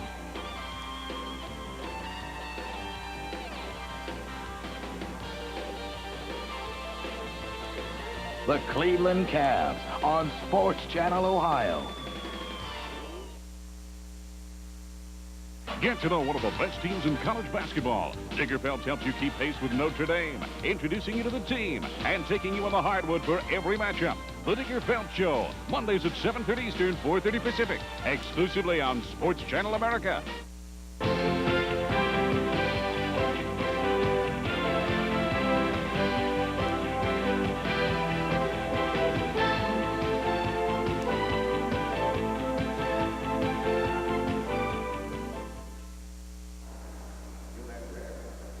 We're back live. It's halftime here at the Richfield Coliseum in Cleveland. The Crunch, at the moment, down by 2 goals to the Tacoma Stars. And we have a halftime guest, a very special one, in fact. We have the owner and chairman of the board of the Cleveland Crunch, Mr. George S. Hoffman. And George, it's been a tough time for the team this year, and I know it's the first year through it. Is this the type of problems that perhaps that you expect in a first-year team? Yes and no. I expect it to do a little bit better in attendance because they've had soccer in Northeast Ohio before. But I guess we have to rebuild, as any team would have to do. As far as the performance, I would have liked to have done a little bit better, but with all the injuries we've had, I understand that also. It's a painful understanding too, may I add. But I think that we got some good players in the team. I think that in the remaining few games of the year, we could come on pretty strong if we can get back Bernie James, we can get back Hector Marinere, you know, 2 all-stars. We could use them very much. As far as tonight's game, it's getting a little rough out there. Maybe we have to get a little rough too.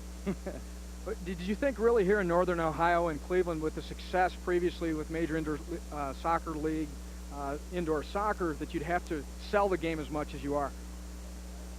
I didn't think I'd have to sell it as much because everyone likes soccer, but what I'm finding out that people don't want to fall in love again and have their hearts broken like they did the first time. So we have to earn their respect and we have to earn their loyalty to come back and fall in love with the Crunch, which I think we can do.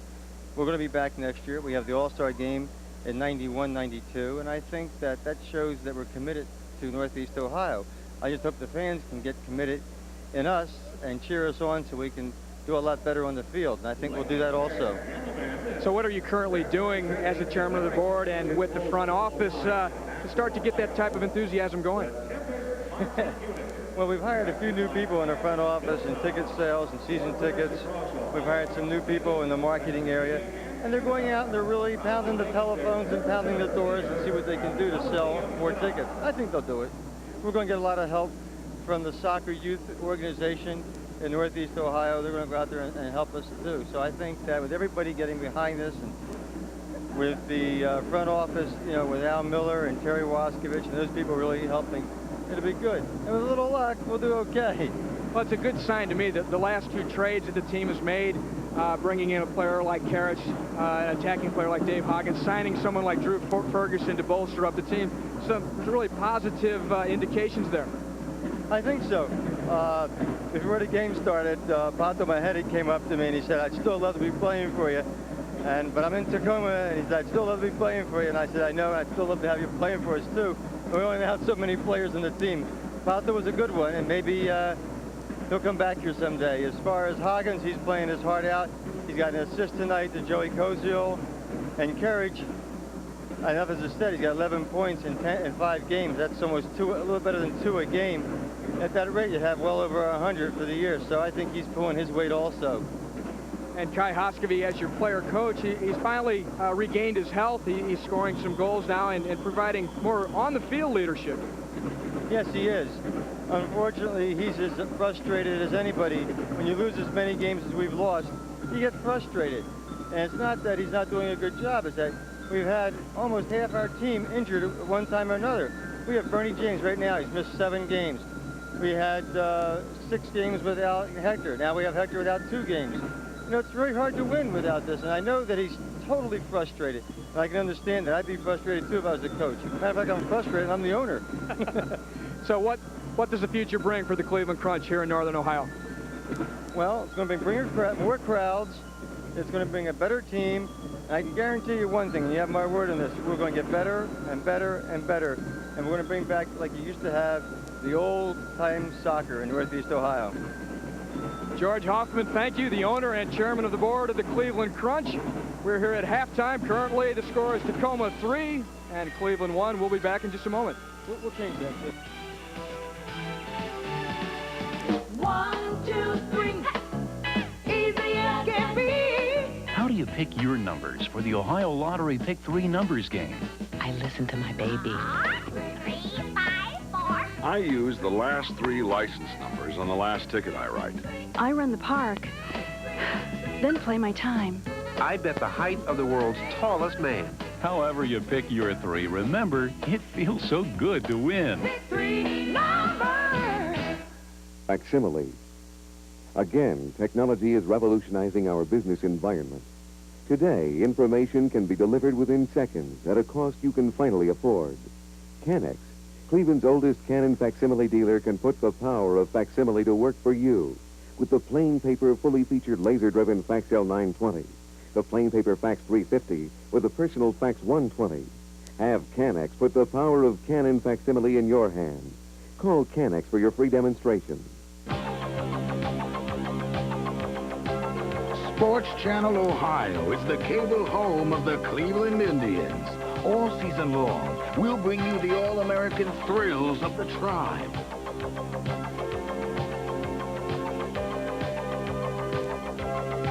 The Cleveland Indians on Sports Channel Ohio.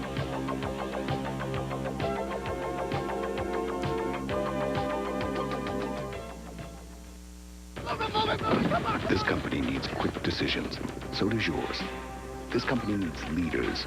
So does yours. This company needs well-trained people. So does yours.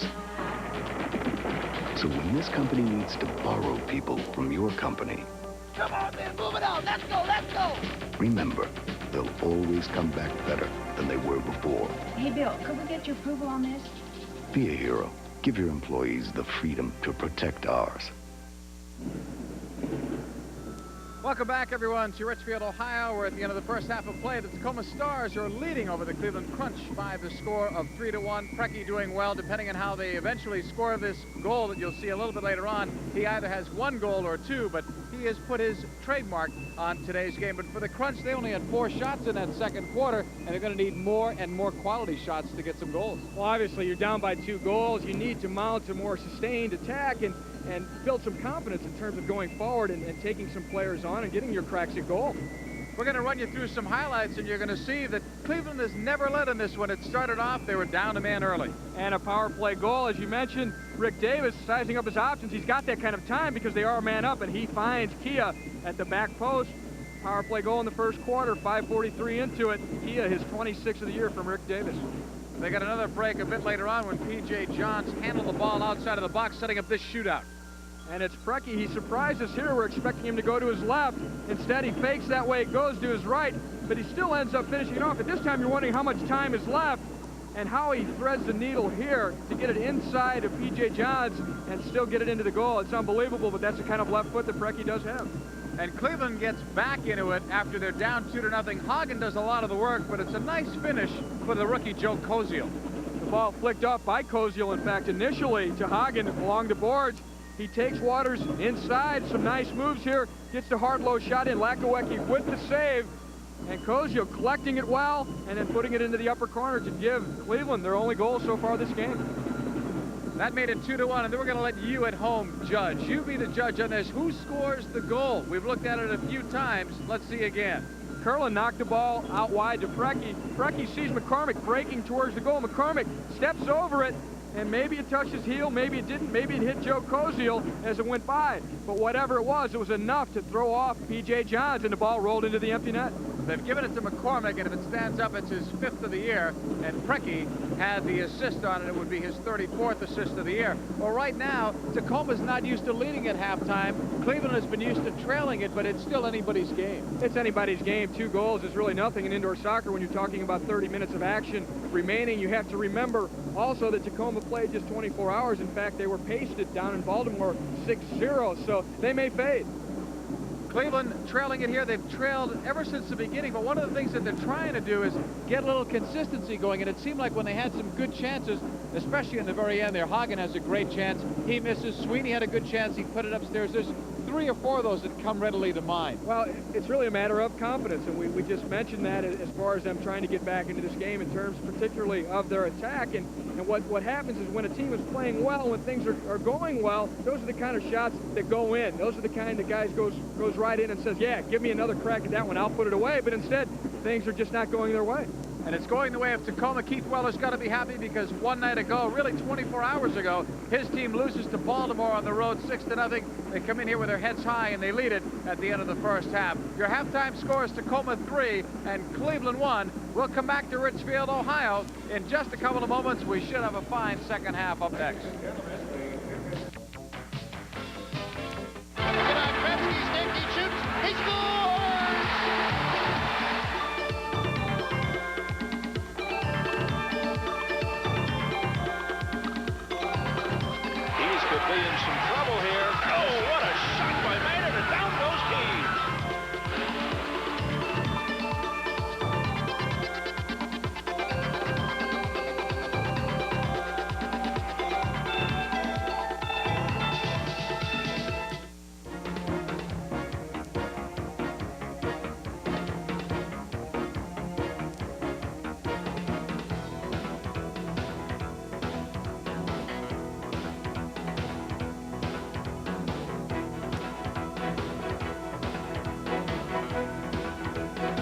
Hi, this is Pete McDonald inviting you to join me right here each week on Great Lakes Photo.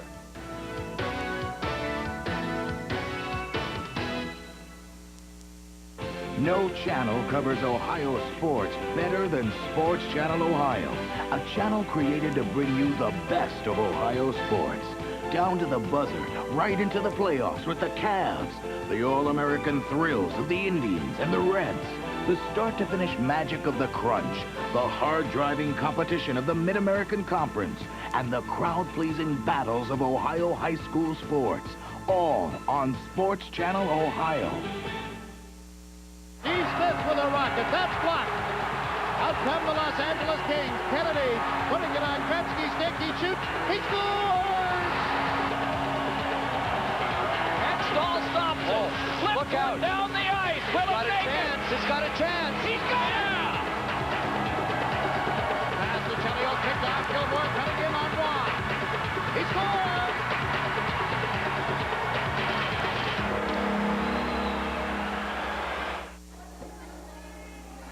Welcome back, everyone. Tacoma leading over the Cleveland Crunch. 3-1 is your score at the end of the first half of play. And a 2-goal deficit, not too bad in terms of indoor soccer, but if you're Cleveland, you'd love to see your team ahead at this particular point. Let's look at the stats, and you'll see that you couldn't make them any closer than that unless they were dead even. It's a tight game. Two teams, as we mentioned, that are desperate to stay in their races for the final playoff positions in their division. So they're going to be battling right down to the wire here. The Crunch just have to create more in terms of offense. Two teams that have had a difficult time in terms of generating some consistency. You know, on one particular night, you'll see the Crunch and they'll blow out St. Louis 6-1 right here. And then the next game, they'll get pasted themselves. And then Tacoma gets into the same kind of a rut. But injuries have really taken their toll on both of these clubs. Let's go around the MISL, look at the leading scores. It is great to see Tattoo back at the top where he belongs. Last year he had good stats for you and I, but not for him. And this year, those numbers are great. Look at Goosens in the year that he is having, and Dale Mitchell, those Kansas City connection, or the Kansas City connection, and Preki right now fourth in terms of scoring. Michael King and he are tied actually for fourth, and then Chico Borja. Look at King's name amongst those great scorers, and that has to look good for Michael. Well, really, in terms of just goals, King is third in the league. So that really has to say a lot for the job he's been doing, the consistency with which he's been scoring goals for the Cleveland Crunch. We've just been told that they've given that last goal officially for the second time, I guess, to Preki. So he will have, in fact, 2 goals on the night. His 26th goal of the year. Why don't they just listen to us? You know? I don't know. I can't answer that.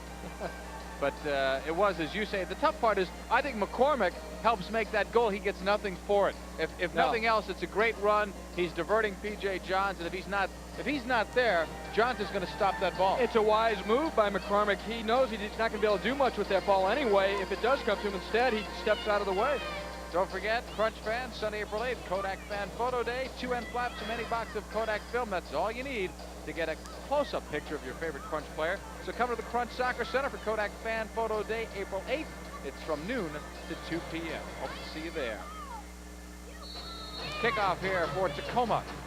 Next goal, and even the next 5 minutes could be an important period of time for both of these clubs. We'll see what happens. We'll look to see some high pressure from the Cleveland Crunch to try and really force the play into the Tacoma end. Far side of the field, Cleveland not doing so well, are they? When they trail at the half, 4-22. Coming back, Nikolic. Now all the way back to Hamill. There, we make a lot of note about that, about those kind of stats. Here's Preki coming back, and it is deflected out. Let's see, the two officials looking at each other. They'll give it to P.J. Johns. I was going to say, Ty, that you and I and the rest of the media will make note of that kind of a stat, and it does tell you something. But when they're out there, the Crunch aren't saying to themselves, hey, we don't do well trailing. If anything, they know that this is a winnable game. They're only down by 2 against the team that played last night just 24 hours ago, and hopefully for the Crunch that Tacoma may get tired. Well, you could throw statistics right out the window in any given soccer game. It's a team that's going to go out and fight and battle and be able to take advantage of their chances that's going to come out on top. Johns with it, holding it up. He's got Charlie Green with him, and Sweeney. Look at this high pressure. Preki and Nikolic both came after him. Here's Sweeney coming back. Open man is Dargo. Another open man is Hagen. The pass though, to Hagen was not a good one, and therefore he can't do anything with it. So Cleveland really lost a good opportunity there. They had the numbers. When they put on that kind of pressure on Johns, and you saw with the two players, is Nikolic making a mistake, or do they want that situation? Because it seemed like they got burnt coming back. Well, you take that risk when you come in and pressure that you might get outflanked, as they did. So it's just a question of playing it off for the benefits as opposed to the disadvantages. And if a team is good at relieving that pressure, they can get a counterattack. Keith Weller taking notes on what you're saying right there. That's pretty good. Shows the respect he has for you. Kai Hosby not taking notes on what you're saying. He knows you better than Keith. That's why. Coming back now to live action. Here's Lakowecki. Playing it up now to Jerry Gray. And then back to Lakowecki. Battle of his goalkeepers' initials. A.J. Lakowecki, P.J. Johns. Two very good goalkeepers as that ball goes out of play. Yeah, Tacoma's very happy, though, that Kia could get back into action as P.J. Johns. Always communicative. If the goalkeepers are not, then they're going to be in a lot of trouble. Got to have that good open line of communication at the back. And it starts in goal.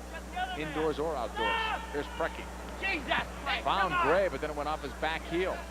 Otherwise, he would have been breaking in. Here's Preki against Karich. Holding hands. Karich got detected for it. A quick restart, and Schmetzer sent it wide. Preki may not do likewise, but he lost it on the cut. Up for Karich. Zoran Karich coming back. Preki working hard at that end, and then he's replaced by Marhetic. Here comes Karich over the line. A right footer went just wide. King almost knocked it home as well at the far post. Koziel off those boards for Sean Phillips. We've only seen Kulzdom on that one shift, and it was right after they scored a goal, too, so I don't know whether he got blamed a little bit for part of that. We've not seen him since. That was his only shift, though. He's been bothered by an abdominal muscle problem. Here's Kia. Coming back, trying to slide it left. He may get it back, but Phillips is there. And that's not a bad job when you look at it, even though it goes out of play, because Cleveland might have gotten burnt on that end. Well, just to keep his feet and get contact with the ball was enough to save the day at that point. Tacoma, along with Kia there, were breaking very well. You believe Kia's only 23? It seems like he's been around forever. He had 3 years in the AISA, set up some good numbers there, but he started with a Phoenix Pride. That's why I say it seems so long ago. Well, he was only about 17 that's exactly at the time. Right. 17 years old. Really a boy playing amongst men, and he didn't last too long in the MISL. In fact, Dave Clemens, who ended up coaching him in Kansas City, cut him in St. Louis and then gave him another shot in Kansas City. And then things didn't work out so well between those two. He became expendable and came with Jerry Gray in the trade for Barry Wallace. Both teams seem to be happy over that deal. Here's Hagen out to Mepper for Sweeney off the board. Kia battling with it. 12 and a half to go. Third quarter. 3-1, the Stars are leading it. And they've led it since the opening kick. Dargle on the slide tackle, got it ahead of Marhetic. Danny Dargle coming through, looking for Hagen. Good job by Kerner coming back. Lakowecki almost had it taken away. Osterby snuck in there. Here's Meffel. Now to Sweeney. Crunch, a 500 team at home, 10-10, trying to break over that barrier and get a game above it. But every game is important for them because they still hold some faint hopes of getting into the playoffs, and it could happen. It's mathematically possible, but they need to win, and they'll need Wichita to lose, and 2 of those remaining Crunch games are against the Wichita Wings. That's really the tough part when you have to rely on somebody else to do some of the work for you. Your destiny's not really in your own hands.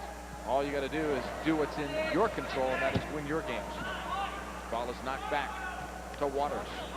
Up for Curlin. And even though the 2 teams out here, the 2 teams really fighting for those final playoff spots, there's a lot of home field advantage at stake depending on where you finish. Other teams know they're in the playoffs, but they'd like to get a little closer to get a better position on it. So the races are not over. It's not just 2 teams going for the last spots. Left side of the field for Crook. Now played back over to Marhetic. Otto Marhetic coming back the other way, over the line. Marhetic fouled in the corner. Hagen and Phillips in the double team. Marhetic got free, played it across, and an easy goal for Crook. Pato Marhetic was just playing with a crunch in the corner.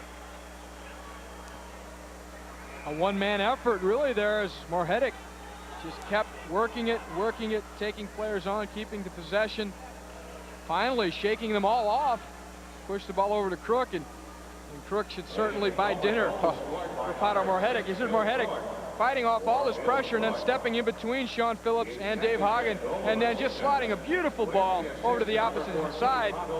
And Crook's just waiting for it. But there's Morehead. He's got all white shirts around him, but he finds a way through as he's able to hold them off, work his way out of it, out of the jam, and then really put the ball on the platter for Billy Crook. That's another case where the pass is far greater than the goal. Taking nothing away from the goal. Here's Karich coming back. Now to Michael King.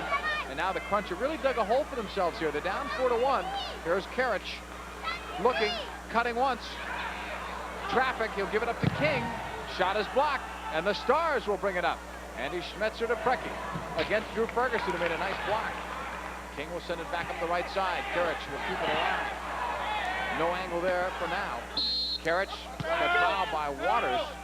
He wanted the advantage, though. He still had a good shot, a decent angle, and Waters was still off of him by 4 or 5 yards. I was mentioning how important the next 5 minutes and the next goal would be. Well, Tacoma thinks they've got the answer. Within 5 minutes, they struck. Here's Karich. Ferguson, Green was held. He got a chance here. Couldn't quite get himself turned around as Brian Schmetzer was all over him. Here's Preki. Crook's second goal from Marhetic.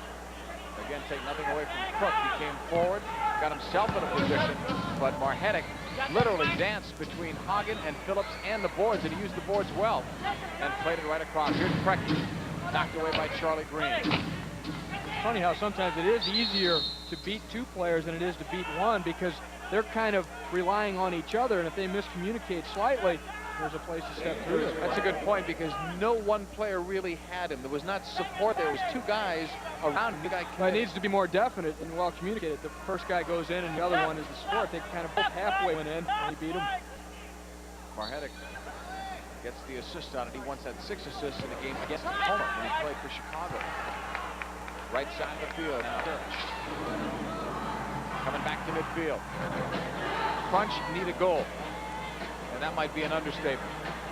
I tell you, you don't get as tired if you're at Tacoma. You don't remember you played last night when you're up by 3 goals. Preki lost it. Here's a great chance for the Crunch. Coming back on an advantage, 3-on-2. And now Ferguson went off on a change. Here's Hoskeby, a shot, a hard one, and Lakawecki makes the best save he's had to make in a long time. And an important save is really the Crunch looking to just kindle something. Hoskeby trying to take it into his own hands with this shot here. He's at the red line, and he wails on it. Lakawecki dives to the left side and punches it away. Here's a good look at A.J. Lakawecki, 27-year-old from Putnam, Connecticut. You know what? He didn't even play goalkeeper until he got to college. So he's not been at it a whole heck of a long time, but he's done well. More of a field player in school. That's a great advantage, really, for a goalkeeper to have those kind of abilities to read the game and to be able to come out and feel that he's a part of the flow of the play. Hoskeby in the restart, knocked by Hagen to Sweeney, blocked by Waters. Look out, the Stars have Preki hanging up by midfield. The pass to Preki, Johns got caught. Hagen with a good recovery effort, but now Preki gets by. Preki the shot, and Johns with a save, and again, you see how dangerous Preki can be. Johns getting back on the counterattack for Hagen. Hagen across the line, cut to the left, leaves it off. Shot taken by Koziel is blocked. Hagen appears to me to be tentative. Had a chance to shoot it there.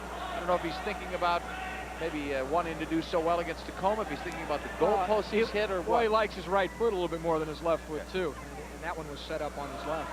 I've seen him make that cut, though, a lot of times in Pittsburgh, and he's teed it up. He told me that he feels good now. Finally, after missing those 30 days with the suspension, he said it took a few games to get the legs going, but he's not using that as any kind of an excuse. And he likes the way he's fit in so far with his new team. Right side of the field, Andy Schmetzer greeted not warmly by Michael King. 8:15 to play in the third. Still a lot of time left, but the Crunch need to knock at the door down the other end and score. Here comes Crook again. He mistees it. Almost had another crack at it, though. Karich, who's had a quiet day, but I think you've got to give Joe Waters more credit for that. Karich is looking around for the ball because this is the first time he's seen this situation without Waters on him. He's got Bill Crook on him right now, who is not an easy guy to beat, but Waters with a little more experience. playing, at least today, a little more hard-nosed. Here's Andy Schmetzer to Gray. Across to Nikolic, and now back to Bill Crook. Andy Schmetzer greeted there by Ferguson. And now Gray with a header. Mepham stepping in the way. It's anybody's ball. Andy Schmetzer got by Ferguson. Breaking through in the box area, and it's blocked by Johns.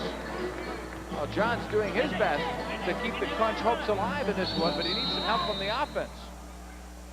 The defense can take you far, but you need to get something at the other end. And Cleveland needs a little reward. What they really have to do is score. If nothing else, forget confidence, forget momentum. They've got to make Tacoma think about how tired they must be. They've got to put that thought in their minds. Here's Marhetic. Okay, you score a couple of quick goals on Tacoma, and you'll start to see some legs get a little tired and some heads drop. And right now, Tacoma's playing with all kinds of confidence because Cleveland's not exerting that kind of pressure. When they get a shot, and there have not been that many, it's just the one shot. And that's hurt them as well. No rebounds. Mepham to Hoskevy. You don't need rebounds if the first one goes in, but it's not happening for the Crunch. Out to Ferguson. Maybe everybody's playing a little tentative. Well, also the passing. It's the third time we've seen a pass go to that side. One of them was by Mepham. One of them, I think, was perhaps Sweeney, and then this last one here by Ferguson. They're just not, when they do go to pass, the pass is too far out in front of the guy to be able to do anything with it. You may as well have taken the shot. But that's got to be frustrating for the guy on the receiving end of it, especially if it happens repeatedly. Coulsdon is out there, his second shift of the day. Not seen Rick Davis in this quarter or in that second quarter, and I'm wondering if there might be an injury. If there's not an injury, I would think you'd see him, because you'd think that Keith Weller would want to use everybody since they played last night. But with the knee problems he did have, maybe it's difficult for him to go twice. That's right. Here's a quick tip, and Coulsdon will get it. Teo Coulsdon will score the goal, and the Crunch will get some life during this timeout. They have narrowed the gap to 4-2. Hoskevy did a nice job of using the boards and getting it out in front to Coulsdon. Coulsdon's only played a couple of shifts tonight, but he's come up with an important goal. How important, we'll see in just a moment in the reaction of the Tacoma Stars if they do start to lose any momentum here. Well, we talked about the first 5 minutes. How about the next 5? Come back and watch them with a 6:11 to go in the third. 4-2 Stars.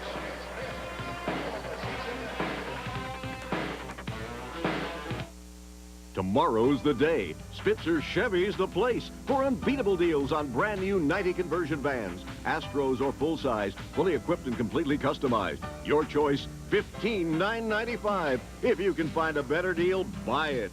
That goes for our brand new 90 Corsicas and Berettas too. They're equipped with automatic transmission, air conditioning, AM/FM stereo, and lots of other great features. Your choice, $99.95. Tomorrow at Spitzer Chevy in Northfield, North Canton, and Grafton. Well, the Crunch could be back in it. Sweeney knocking the ball inside. Hoskevy, not much he could do but use the boards, and use them well. He did. Got the ball out in front to Teo Coulsdon. Coulsdon open out in front. There's the ball from Green to Sweeney. He pokes it through. Hoskevy on the turn, knocks it off the boards, and Coulsdon's there by himself. If you call that last one a pass off the boards, that's the first time that they've strung, what, 4 passes together in one sequence. So it pays off for them on the Coulsdon goal from Kai Hoskevy. Now let's see what the next 5 minutes will bring to Cleveland. If they could get another one, a little momentum, a little pressure on the part of Tacoma, and that's not what they wanted to do with Coulsdon checking Kia like it was an NHL game. Where's the NHL promo when you really need it? Well, I remember it. It's Edmonton against Calgary next Friday. Coulsdon just came in hard, slightly late. Kia went flying. Ristich trying to get by Hagen. Left it off. King at a piece. The rest goes to Preki. The Magic Man is blocked by Green. Coming back, Brian Schmetzer to Makowecki. Now to Hamill. Upfield, it's Kia. Just back to Preki. A quick knock ahead, but Hagen is there on the block, and now it's Green back to P.J. Johnson. Now Tacoma again exerting some high pressure. Charlie Green taking out Preki well along those boards. We'll bring it up at 5.5 to go in the third. Crunch on the comeback trail, trailing 4-2. They had been down by 4-1. Here's Carriage, a left footer. It's blocked. Charlie Green. Cleveland's going to get a little more aggressive here offensively and maybe get somebody like Carriage to just take it upon himself. Here's King leading it. Sweeney blocked by Lakawecki. King off the crossbar. A great second chance for Michael King. Now it's Brecky. Outstanding opportunities there for the Crunch as they're able to strike not just once, but twice at the goal in a short period of time. Sweeney got ball, and then the player went over him. There's no foul. Here's Sweeney with a chance to Carriage. Couldn't get a good shot away, and then Carriage paid for it. But a whistle, and let's see, Michael King. Brian Schmetz is in there as well. It's going to go against Cleveland. But what I've seen is that last goal by Coulsdon on the assist from Hoskevy has really energized this Cleveland Crunch. They're going in there and playing very aggressively. Somebody turned on the switch, and it was the player coach, Hoskevy, on that pass off the boards. Here's Brecky coming through. Off those boards, it was blocked, it looked like, and sounded like from P.J. Johns. Brecky slow to bounce back, but he's okay. Cozio giving it up now to Benny Dargo. Now again to Cozio. He scored the first Cleveland goal. Knocking it in. King with his back to goal. Coming through. Right side. Carrots a shot. Great diving save, Lakawecki. That one was layable for the upper corner. Here comes Brecky the other way. Okay, this is the best sustained 3-4 minutes we've had in this entire game. Both sides. Ferguson now broken up. And right before it was so lethargic that you and I even got beat on the goal besides Lakawecki. Here on the right side comes King. On the right side of the field, holding it, plays it across. Dargo, not a good pass, but a good idea. Here's Carriage wide open, a shot blocked, but right at King. Trying to make the cut block. Here's McCormick. But you're seeing the confidence level on each player pick up. They're doing it on their own. They're not hesitating. Before, they were waiting for the other player to do it. Dargo sliding it across now to Cozio. All the way back. Hoskevy doesn't want it to be played back. He wants to go forward. Saw that word momentum swing his way. Player coach of the Crunch now will loft it back. Ferguson to Dargo. Right back for Hoskevy along the boards. Working it with Crook, trying to make the pass across the Carriage. Look at Brecky. I mean, the great goal scorers can try that. He will not get yelled at by Keith Weller. Someone else might have, but he knew where the goalkeeper was, and Keith Weller would only encourage the Magic Man as he goes off. 4-2, Tacoma leading it for the Crunch are showing signs of life. Cleveland Crunch Soccer right here on Sports Channel Ohio.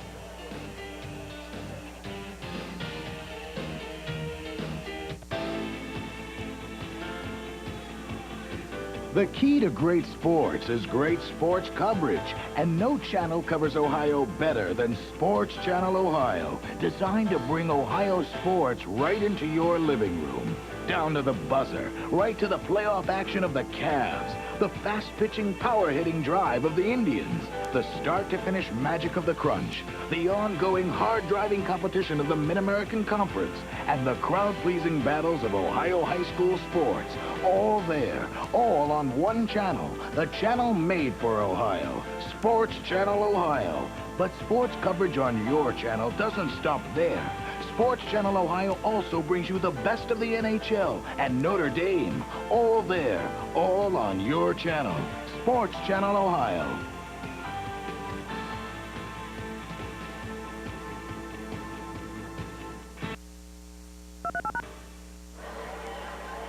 If you're a Hoops fan, you'll want to stay tuned. Coming up next, a basketball presentation, a high school basketball Division I championship between Toledo Scott and Cincinnati Woodward.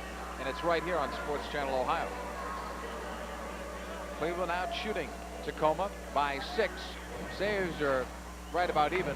And on the power play, the Stars are 1 for 1, and they also scored on the shootout. But right now, it's Cleveland on a comeback here, playing with more inspiration, more enthusiasm. That's what a goal can do for you. Up for Hoskevy. Would like to get a reward, though, and get a little more momentum building. If they can score that other goal, they could end up being in the driver's seat. Here's Lakawecki. Now to Crook. To Mepham. They forced a mistake. Hoskevy miskicked it. Good example of high pressure paying off. The Crunch sending in players after the ball And Mepham coming up with it and sliding it into Hoskeby. And this is perfect for what Cleveland's doing. They're forcing mistakes. And Tacoma showing a little sign of panic here as Kai Hoskeby goes to the Crunch bench. We remind you, you can bring the whole family to the Crunch game on April 1st. It's Lake County News Herald Family Night. That package of 4 tickets, 4 hot dogs, 4 Cokes, and a free parking pass for only $25. Look in the Lake County Herald News for details. Re-kick coming up for Hagen. Look at the block shots. How many block shots that is, not shots. The Stars have blocked today. 14-4. Crunch would have a few more if Bernie James were playing. That's his specialty. He's the all-time leader in the MISL in the block shot category. Here's Hagen. Dancing left. Coming back to the middle from Mepham. He powers it, and watch out in the stands if you're holding on to a beverage. You won't be holding on for long. Dennis Mepham's been around 500+ block shots in his career. A career that started off with the old Buffalo Stallions. You keep hearing rumors that maybe Buffalo will end up coming back in the league, but you hear that about a lot of cities, and I'll be interested, like I'm sure all MISL fans will be, to see where the MISL might expand. Maybe Minnesota again, maybe Chicago again, but you hear a lot of talk about new cities like Charlotte, that area, and maybe even Portland, Oregon. Here's Jerry Gray coming back for Kia. And now Marhetic. Let's see what the Crunch can do. That pass goes right up the middle, and Nicholas takes it to Jerry Gray. Gray leaves it off to Marhetic.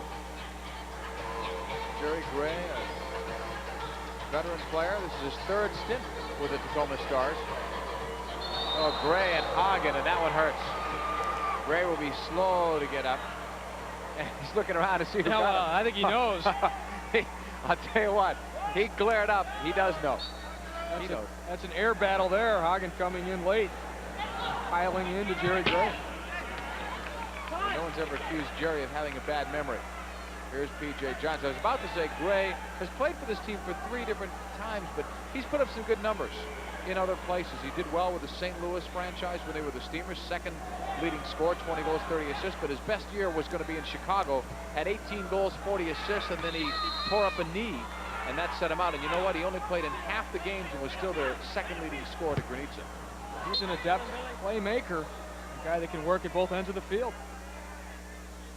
The restart coming up here for the Crunch, playing on the Coliseum floor. You can do that too, just like the pros. You can take part in a group arrangement out on the Coliseum carpet just by calling the Crunch sales department. They'll give you all the information. There are the numbers to jot down in Cleveland and also in Akron. I played on this carpet once in a media game. I don't remember doing well. I think my team won, but I didn't score any goals. Here's Hamill, and you're not surprised at that, are you? Well, maybe in your own goal. That's because you weren't playing. You at least passed me the ball in those games. Here's Hagen the other way. Cleveland could use another goal to narrow that gap. Less than a minute, but it's only the 3rd quarter. Here's Hoskeby flicking it off the head. Charlie Green getting it. Green bringing it into the box. The shot. Save Lakowecki. That one came just probably centimeters from going right between his legs and right through. He did well holding on to that with Hoskeby on the doorstep, but Green made a nice move once he won the ball. Here's Preki. Would have been a nice goal to get with a half minute to go here in the 3rd quarter. Cleveland winning it again up for Hoskeby. They could get some numbers here. Now it's 3-on-3. Hoskeby against Nikolic, who won the race. Loose ball. Lakowecki dives on it and cools them with Nikolic and Brian Schmetzer. They weren't exchanging pleasantries down that, and here's Preki. Great cut to the left again, and he hit the post. 2 great cuts from Preki. He cuts that ball directly under his own body, back behind where he can shield it and protect it from the defender, and he's going the other direction all at once. I tell you, if he had scored there, you would have seen some heads down for Cleveland, because they could have had a goal twice on this side, and you don't want to give one up coming back the other way, but Cleveland is very much in this one. They trail by a couple of goals, but they showed great supporting cast and a great energy coming back at the end of that 3rd quarter. 1 more quarter to go when we come back.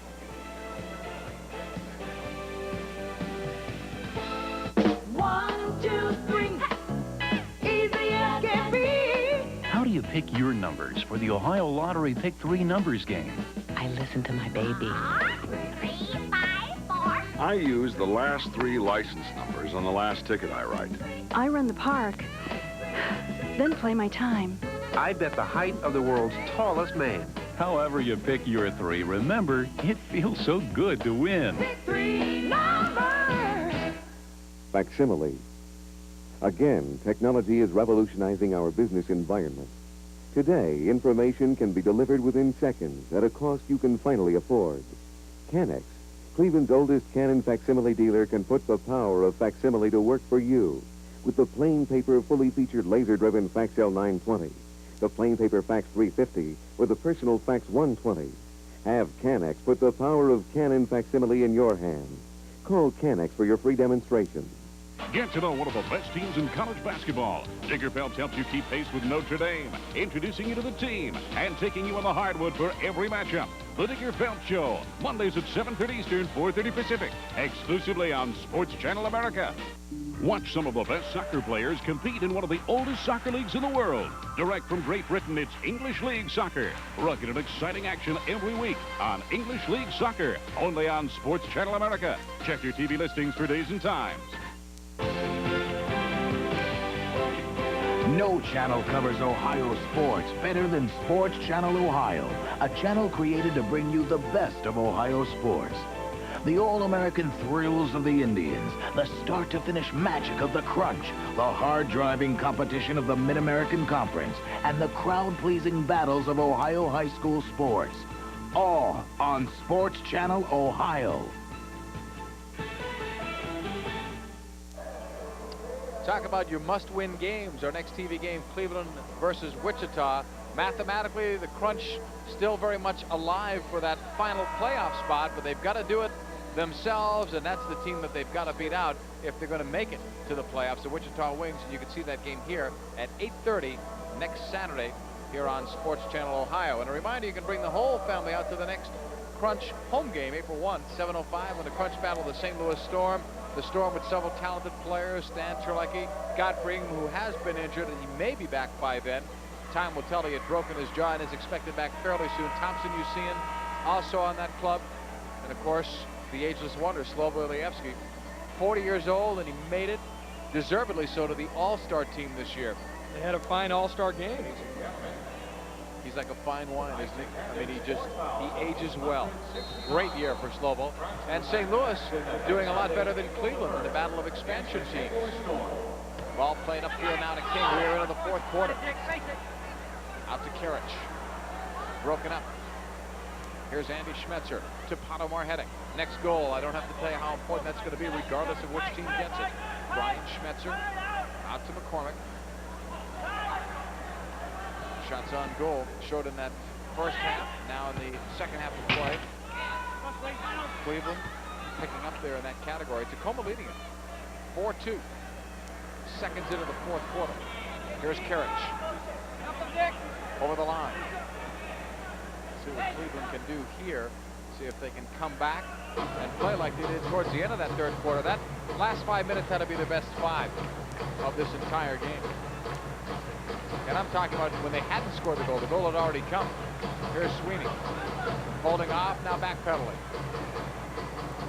Andy Schmetzer forces him back. Now Cleveland showing some patience with King. Up to Karich. Wanting to turn. He spun around. And he was taken down. I can't believe that there was no call there. That's some nice work by him. We talked about how well he plays with his back to the goal, and he showed it there. Backed in, made space for himself, spun, and was going in on Lakawecki and was dragged down from behind. Well, if it's called there, you're talking shootout, but it was not called, and there's Ferguson. SC Bahamas had a good view of it, so from up here, it looks like a penalty. From down there, he's got the good view, and he's not calling it, so he may have seen something else. Unless he dove, but it sure looked from here anyway that he was clipped. Giving SC the benefit of the doubt because I saw where his position was. Here's Karich. He's definitely closer to it. And it's obvious a player of Karich's abilities is pretty good at maybe faking things, but I thought he got taken down. Here's Mepham. Sometimes it's not all closeness either. We should talk angles, and that's what I thought he had. Here's Mepham off those boards. Cleared out by Andy Schmetzer.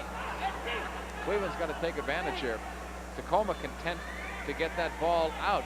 But really, the guy you've got to watch is Precky, because anytime they cleared and he's hanging in midfield, you can have an easy break. At the back. Ristic banged around by Karich. And how frustrating for Karich. He's probably saying, what happens here? I do something cheap. Karich is losing it here. He's forgetting about the game. He's worried about something that's already passed. He's not going to be able to change that call. All he's going to do is get himself put in the box, and that's the last place the Crunch would want him because he's one of their lone threats really in deep there. He's got to be careful. He's had 4 red cards in his career, and that's a lot because his career, this is only his 3rd year. For some guys, that's not many. If you've played 10 years, but he's had some problems with officials, but what a great player he is. Here's a Michael King chance, but that's broken up. Now Preki. So many great players have come over from Yugoslavia. Preki being one. Of course, Jungle started it all.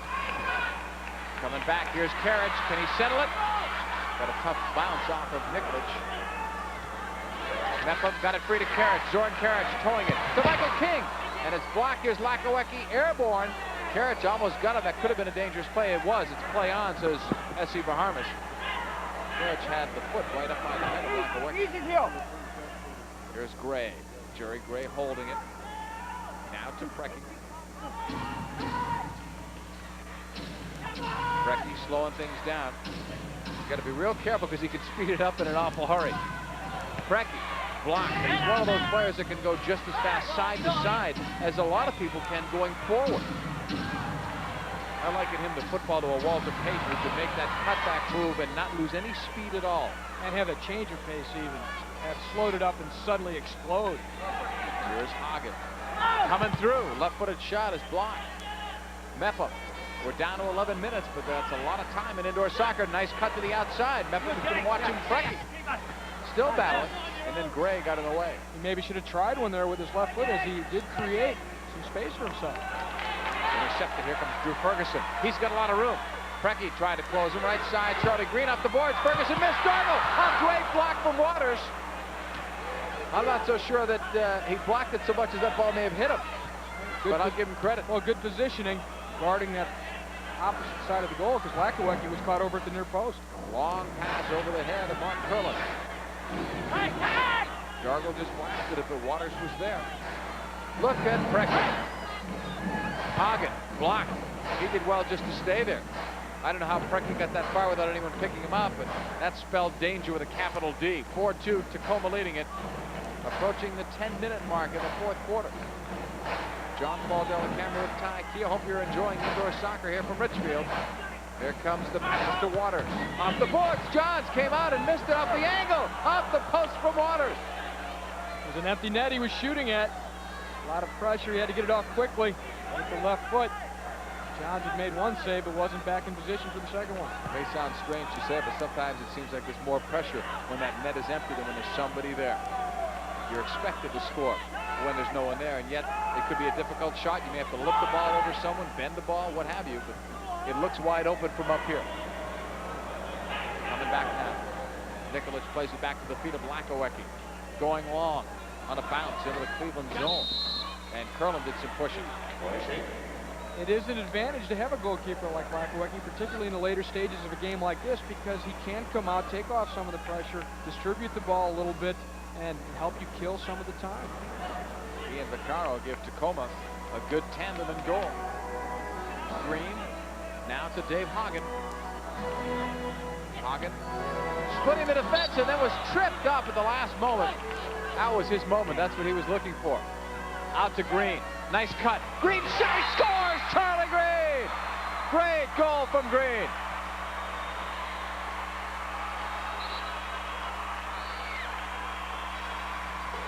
And the Cleveland Crunch fans have got themselves a real game. Lakowecki slightly screened on that one, but it's a heavy left-footed shot by Green into the upper corner. Some good placement by him. Charlie Green, normally more of a defender, taking up defensive roles in the team. But he's played some forward before. He's got great speed. He's not really out of place up near the other team's goal, and he showed it there in finishing off that with a fine shot to the upper corner. That's a nice goal. He makes the cut, and then he fires. The Crunch fans are happy. You'll be happy, too. We'll get to see that goal again when we come back to Richfield. The Crunch are within a goal.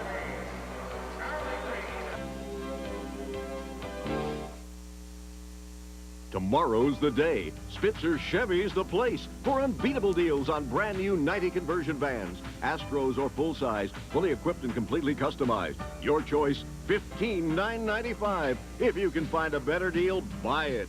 That goes for our brand new 90 Corsicas and Berettas, too. They're equipped with automatic transmission, air conditioning, AM/FM stereo, and lots of other great features. Your choice, $99.95. Tomorrow at Spitzer Chevy in Northfield, North Canton, and Grafton.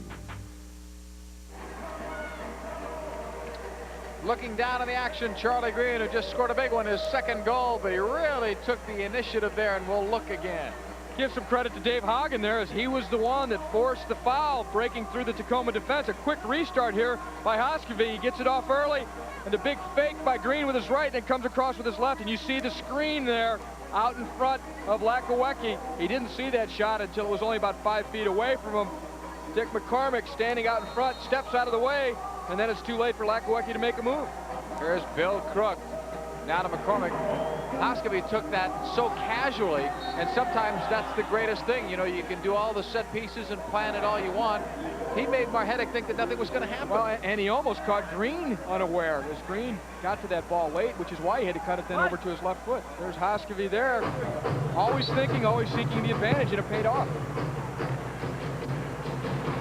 Here's McCormick playing it back toward Lakawecki. And let's see how the Tacoma Stars, as much as Cleveland, handle this pressure. Cleveland was down by 3 goals. This is a nice comeback by the Crunch right now as we speak. And the foul is going to be called there on that far side on Kulsdom. So Cleveland has made a nice comeback. This game was, in effect, lost by Cleveland, down by 3, although you're never out of it in indoor soccer. But Cleveland's track record has shown that they've not been a good comeback team, but they've done it here. John's coming up, and then it is empty. Marhetic was blocked. Here is Karich. Over midfield, he's on the run. Karich to Michael King. Trailing late, here's Koziel. Lost it as he tried to make a move inside. King did well to fight and win that back. Dargo. Holding it now for Sweeney. Now it's Karich. Watch how close Karich keeps the ball to his feet as he approaches the defenders. Defenders are afraid to jump in because he's got it close under his body. He could cut it and be gone. Coming back. It goes toward Mike Sweeney. All the way back for P.J. Johns, now to Dargo. Doesn't strike it well. And fortunately, Andy Schmetzer couldn't do much with that. Dargo to Sweeney. 7:36 remaining. And this is indeed crunch time here on Sports Channel Ohio. Crunch are down by 1 with a lot of time remaining. But they've got Tacoma on the ropes. It's can they put them down? Sweeney intercepted. Ristich now to Bill Crook. Looking long. Kia is there, so is Johns, who's coming out. Now to Dargo. Dargo in some traffic, looking for Karich. It's too far. Hoskevy coming on, and I'll tell you, Tacoma doesn't read that between Lakawecki and Ristich, and it almost cost them. Ray up for Kia. Tacoma, not so sure right now. Ty, maybe you know whether they're playing more like a fatigue team, or if it's more the other way, that they're playing more out of fear because they've seen Cleveland come back here. Could be a combination. Here's Karich over the line, fakes the teeing it up, cutting it back on the right foot. It's blocked. Well, what I've seen of it is not so much fatigue by Tacoma, but just more initiative by the Cleveland Crunch, playing more aggressively. Here comes Sweeney. Wants it on the left foot, but it was blocked. It stays in play. Preki and Dargo. Look at how fast Sweeney comes back. He ventures forward offensively, but knows he's got to come back. Here's Hagen over the line with a little momentum. Now runs himself into trouble. Out to Dargo from Sweeney. In the area, Hoskevy trying to leave it for Hagen, who was tied up nicely by Ristich. Crook. Broken up. Here's Sweeney. To Dargo. The turnaround off the boards. Nobody coming for the Crunch. Preki. I tell you, Tacoma right now feeling the heat. It comes back now to Hagen. Well, the good sign for the Crunch is they continually win the ball in the Tacoma end or at midfield. They're not allowing Tacoma to get any breathing space. Here's Hagen. Hagen, the right footer, it's wide. Rebound was there for anyone. And now Kern will clear it out. P.J. Johns has not been very busy of late. He hasn't had to be. But I'll tell you what, the score would be different if Cleveland was playing like this in the first half, like they are right now. Johns would be playing with a lead instead of trailing in this one as he is 4-3. A reminder that buy one, get one free coupons are back. Coupons are available on the colorful pocket schedule at Acme Click Stores, any Stouffer restaurant, Huntington Bank, Toys R Us, or at the Crunch office. 4-3, Tacoma leading, but the Crunch continue to come back. You're watching Cleveland Crunch Soccer here on Sports Channel Ohio.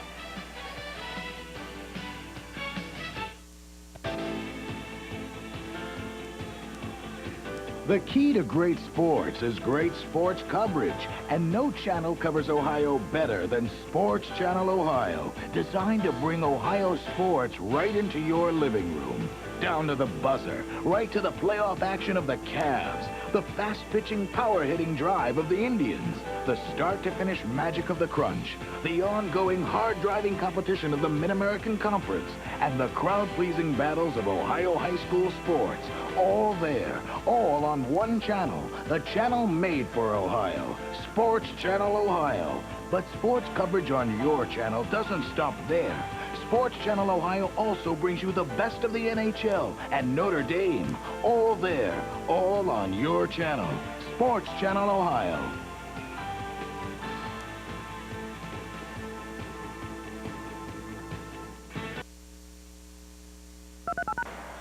We have Fan Photo Day coming up Sunday, April 8th, noon to 2 at the Crunch Soccer Center. That's in Warrensville Heights. And speaking of Fan Photo Day, we may have a photo finish right here. This one's going right down to the wire with 5:21 to go. And Cleveland down by just one goal. And the shots on goal, Cleveland has the edge. The saves are almost even.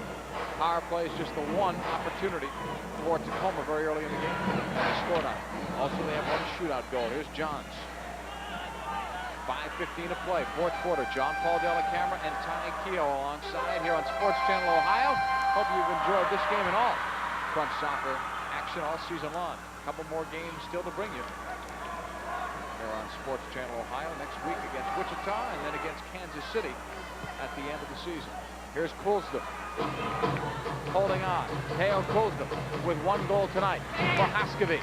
Hoskevy getting free. The turnaround, and he just missed. Curlin coming right back. Has to do it alone, but now he finds Preki. And someone else has to find Preki. Going up against Hagen, brings it in the middle. What a great save, Johns. Rebound blocked by Ferguson. Oh, you've worked hard when you make a stop on Preki. He doesn't give you any easy ones. Knocked back now to Lakawecki.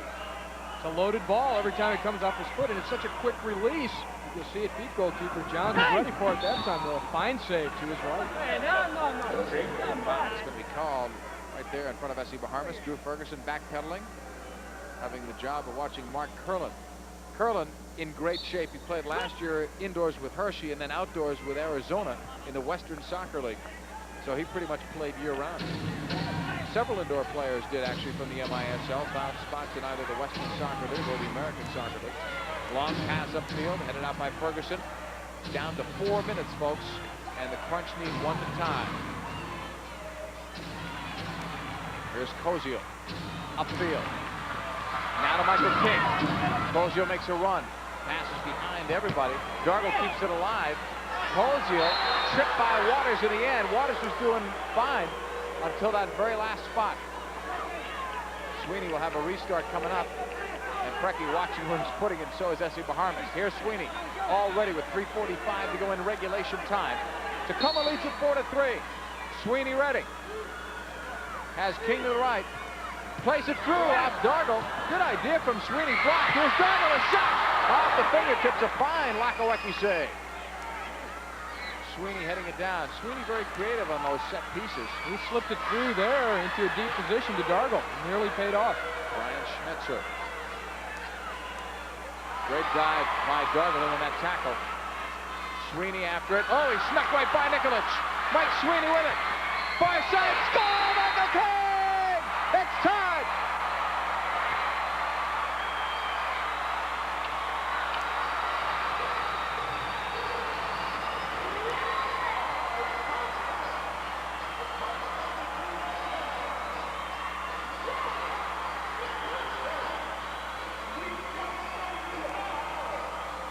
Michael King finished it well, but think about it. You talk about unsung heroes. Benny Dargle and Sweeney won that ball. Sheer hustle and aggressiveness on the far boards. Finally, Sweeney took it down the right side, and he picks out King beautifully. And King takes it out of the air with the side volley, hammers it home in behind Lakawecki. Just a beautiful finish to a great play. There's the hustle first by Dargle. He wins it once, he wins it again. Sweeney comes in to help. Look at this fighting capacity by the Crunch. They earned this goal just by true grit, and it's Sweeney who finally finds King wide open. King, as a goal scorer, he's waiting for those kind, and boy, did he put it away. You can put that one on the highlight film. That's a great goal all around, and you started it right with Dargle. But how does Sweeney even find room to squeeze through the boards?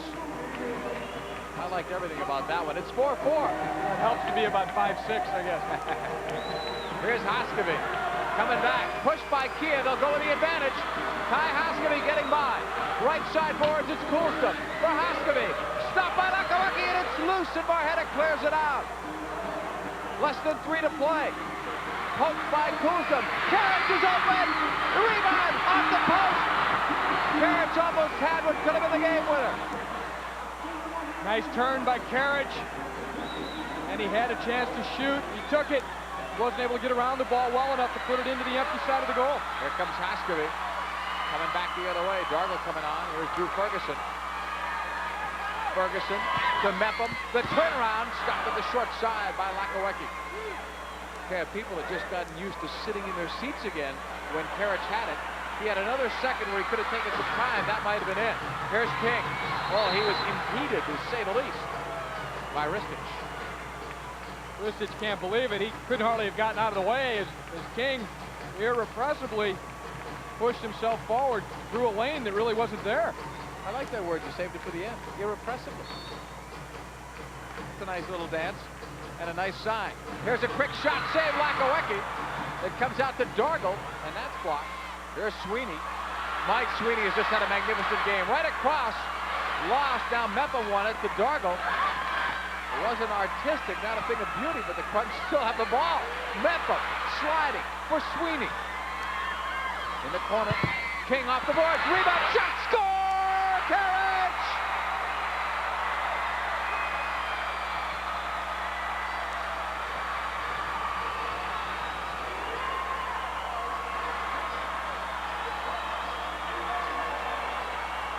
George Hoffman was talking to you at halftime about bringing fans back in.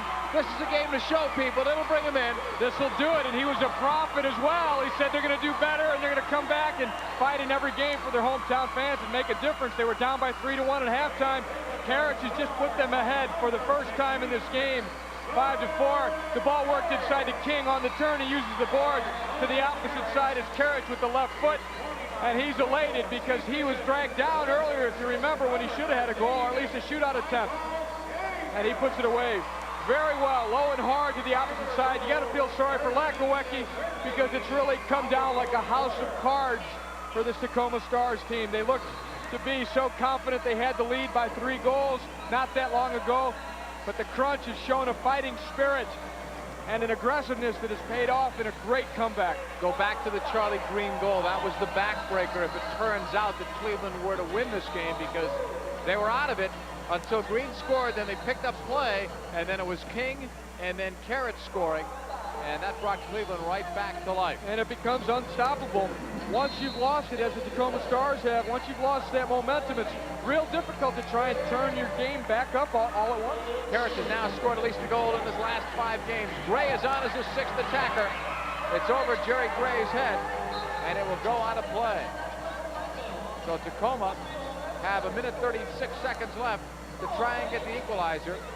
They used the 6th attacker last night for about 6-7 minutes in that game and ended up giving up 3 goals, but they were down 3-0, so no real risk at that point. Well, what we're seeing here, you see that happen to teams. They appear to have the game won or under control, and they change the pace of it. They look to maybe just kill the play, slow it down a little bit. And now when they need to recharge and do something different, the Crunch are just not going to let them do it. It's hard to turn that switch off and on. Here's Gray. Marhetic. Dargle. And now it's back for Jerry Gray. Lost it off the foot track. King, will it go? No. Ristich They could have turned the lights off on Tacoma had that one gone in. A minute and a couple seconds to go. Well, ahead. Now there's a minute to go. Look out for Preki. He got free. Open man. Kia. He failed on it. Here's Ristic. And he scored. He tied it. He has tied the game. Who would have believed that situation? You've got Preki breaking down, and he's the first guy you worry about. Then you say, oh, no, here's Kia. Yeah, there's the last two guys you want to see having any space to operate in. They had some. They made it work. Ristic ends up being the beneficiary, as Kia actually was handcuffed on the initial pass by Preki, and then shook it loose. Ristic followed it up. Unlucky for P.J. Jaws, because he was left almost all alone back there. Well, if the Crunch could have picked out of those three who they wanted to have the ball, they would have said Ristic. There's Preki, disguises the pass well. He does it blindside. Ristic just jams it in after Kia worked it out to him. Kia did a nice job. He didn't get frustrated after he missed. Exactly. He did not give up on it, because Preki gives him a ball that's a little tough to handle. It's a little behind Kia, but he stayed with it, as you said, and Ristic hacked it away. And you think back how close Michael King was to putting it up, putting it out for Tacoma. Well, Karich had that chance also that hit the post just a couple minutes ago. Hagen now cools from the Sweeney. Can the Crunch get the fans back up again? Or do we go overtime? Here's Michael King. Blocked. It comes out to close to Blackowecki. Needless to say, is back in goal. The sixth attacker worked. Here's Hagen. You know, he'd love to get the game winner. It's knocked out. Mark Curlin. Johns has to retreat. That was the first bit of action Cleveland's way defensively. That put, here's Curlin. Blocked by Kulsdom. 11 seconds left. Green didn't see Hagen upfield as he was tripped up. 7 seconds left. Schmetzer the shot, saved John's rebound. And a miss from Andy Schmetzer, not a great angle. And we're going overtime, my friends. And I didn't think we would at this point in time. And the last thing Tacoma wants is overtime after playing last night, but you know they'll take it because they were about a minute away, or less than that, from not playing extra time at all, and here they at least have a shot at winning it. Next goal is going to do it. Come back and watch it with us.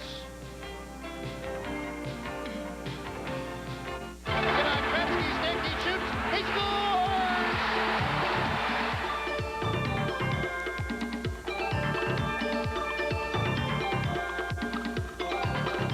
Keys could be in some trouble here. Oh, what a shot by Maynard, and down goes Keys.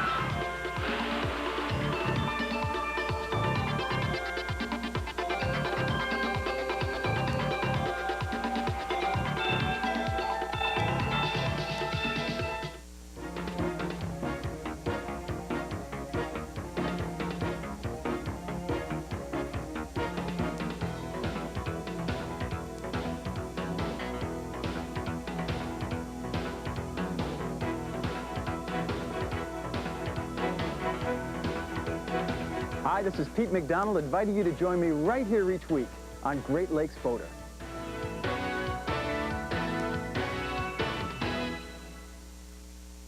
No channel covers Ohio sports better than Sports Channel Ohio, a channel created to bring you the best of Ohio sports. Down to the buzzer, right into the playoffs with the Cavs, the All-American thrills of the Indians and the Reds, the start-to-finish magic of the Crunch, the hard-driving competition of the Mid-American Conference, and the crowd-pleasing battles of Ohio high school sports, all on Sports Channel Ohio. He slips with a rocket. That's blocked. Out come the Los Angeles Kings. Kennedy putting it on Gretzky's stick. He shoots. He scores! Hextall stops it. Look out. Down the ice. Will it make it? He's got a chance. He's got it. Pass to Chelio. Kicked off. Gilmore cutting in on one. He scores!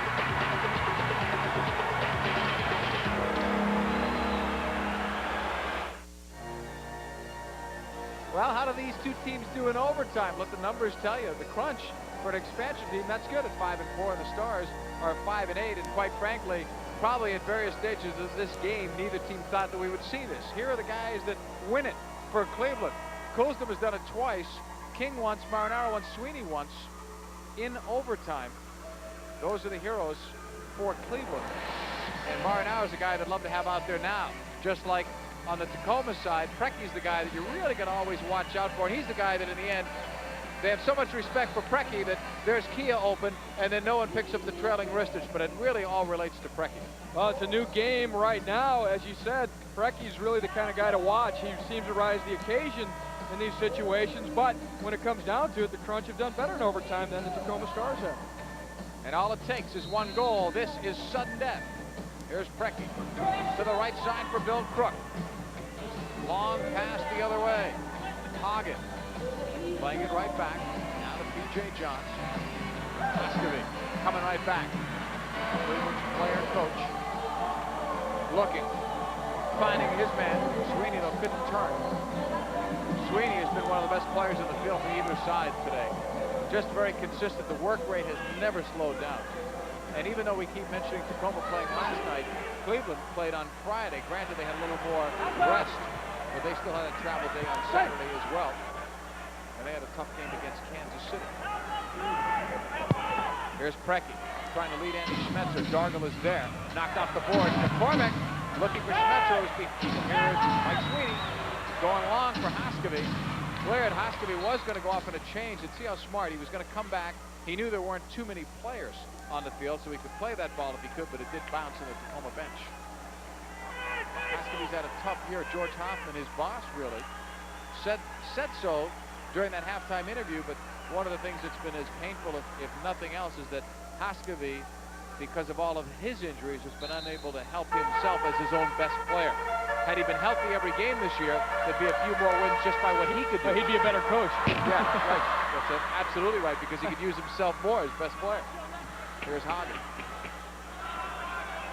Intercepted by Waters. Hagen stepped in the way and won it. Good play for Hagen. Gets the ball back off the boards. Trying to come through. And where's he going to go? Well, he wasn't going to stop, that's for sure. Heavy collision again. It's Waters who won't take any prisoners. Hagen going all out for that goal. All the way back to B.J. Johns. There's Karich, and he is going to be a watchman, too, for Tacoma. Preki stole the ball. Coulson is back with Karich. Preki puts it upstairs. May have rushed that shot, but really there was no one else there. Not a bad idea there in overtime. A reminder that you can look great in Crunch merchandise. Sweatshirts, jackets, caps, and more are available at all home games or by calling the Crunch in Cleveland, 349-2090, or in Akron, there's the Akron number 535-5425, or Kick merchandise also available at JCPenney's and other places. Is Charlie Green on the Crunch bench. He had a goal that helped bring Cleveland right back. If you just joined us, Cleveland had trailed by 3 at one point, 4-1. Tremendous comeback. That last play where Preki attacked down the left side. He's a good defender, too, as he took the ball off the Karich. He's so quick and he reads the play well, but you have to watch him in those situations, too. Michael King coming back. Leads it for Karich. Right side of the field in the corner. Karich now will bring it out. More room for Ferguson. Lost the ball. Might have had something going there. Here's Meppa playing it in. Pulls them. Mr. Overtime for the Crunch. He won 2 of them. King coming in, trying to win the ball. Took a kick in the process. Still battles for it. No whistle. Knocked ahead of Marhetic. 3-on-2. Tacoma. All the way down the right side of the field. Hamill battling. And now it's Marhetic. Playing it across, the shot off the fingertips of Johns. A good save. Marhetic again, blocked by Kulsdom. Here's King with Karich. Lakowecki retreating. Zoran Karich over the line. Plays it across for King. It's off the boards. He wanted to play that straight across if he could have. Here's Meppa. Tees it on the right foot. It is blocked out. It should be a corner. Tell you, we've seen some great end-to-end action with both teams having a chance to win it in overtime, which is not uncommon. Sometimes it's your first shot, sometimes it's a fluke, other times it's up and down and no one scores for a whole quarter. Well, these players are tired enough with the games that they've played in the last couple of days to go for broke here. They want to get it over with, and it's going to happen on a quick break. Even the fans are working, clapping overtime here as Lakowecki looks on. He had a win today at 4-1. Or what he thought could have been a win, although you never get overconfident in this game when you have a lead. Hoskovy will put it in. One of the very best that this league has ever seen in all facets of the game, especially here on those free kicks.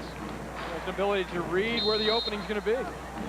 Hoskovy, a couple of fakes out to Karich. He scores! Karich!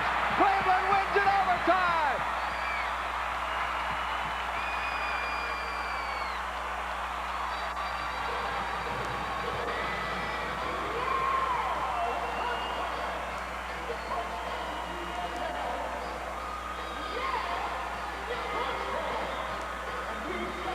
Well, this one has to feel good for the Cleveland Crunch.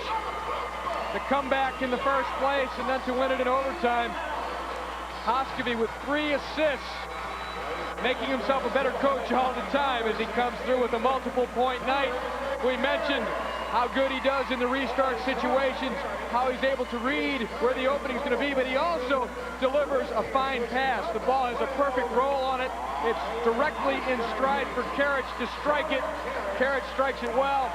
Hoskevy just sets him up perfectly where he can whip around on it, drill it low. Lakowecki can't react. The ball's hit quickly. It's hit low to the ground.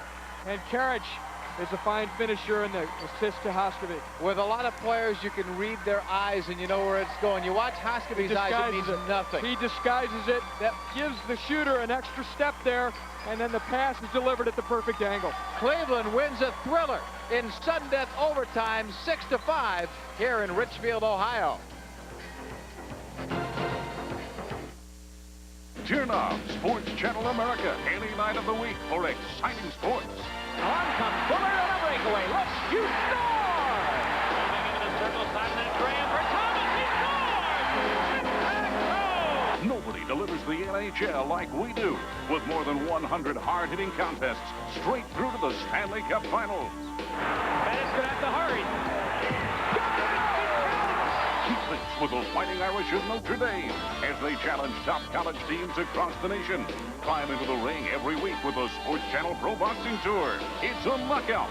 Feel the fever of high school sports with the National Federation Game of the Week.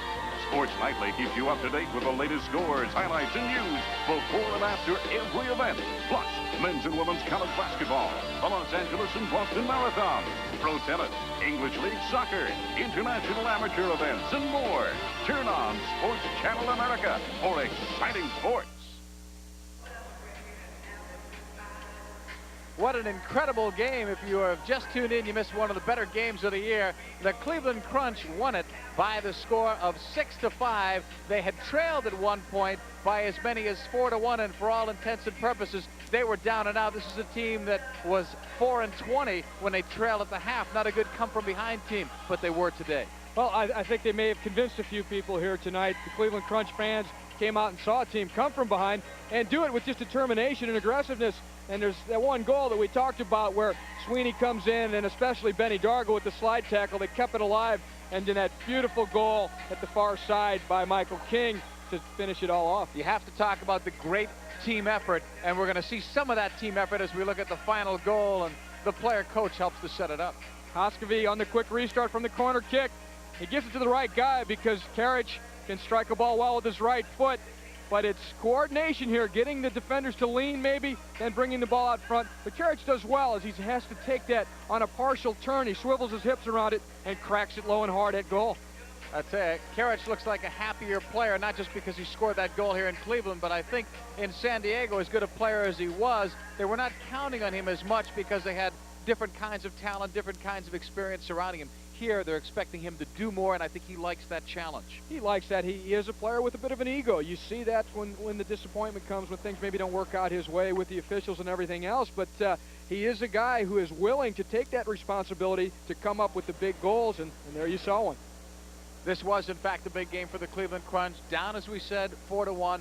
They came back. They teased their fans a little bit. It looked like on one goal by Karich that it was all over. Then Tacoma went with a sixth attacker. They ended up scoring a goal on a 3-on-2 break. They have Preki open. They have Kia open. Those two guys don't score, but Ristich does. And then the fans get down again, and all of a sudden, here comes Cleveland on that last goal again. Well, they really owed it to the fans. After the comeback that they had done already in that great goal by King to tie it up, then it's a question of can't send them home disappointed after that much effort, and they came through. Nice restart. Hoskevy getting his third assist of the night. I mean, that's been his trademark throughout his career in this league, and Karich finished it off. Well, if you're a Crunch fan, we're sure that you enjoyed this telecast, and as we say goodbye, we hope that you'll watch for those people that helped us out on today's telecast. First, we tell you that the next TV game is against Wichita next Saturday, March the 31st. We hope you'll tune in for that. Hopefully it'll be every bit as exciting as this one. Our executive producer has been Joe Tanzarello. Producer director Pat Murray. George Pryor has been our associate producer. Assistant director from New York, Paul Kenanako. Anthony Castoro, Master Control, working things also out of New York. Transmission provided by the Hughes Television Network. Coming up next, don't forget, high school basketball Division I championship, Toledo Scott and Cincinnati Woodward. Once again, your final score in overtime. Carriage on his second goal wins it. Cleveland 6, Tacoma 5 for Ty Keogh. I'm John Paul Della Camera. So long, everyone, from Richfield, Ohio. This has been a Sports Channel Ohio presentation.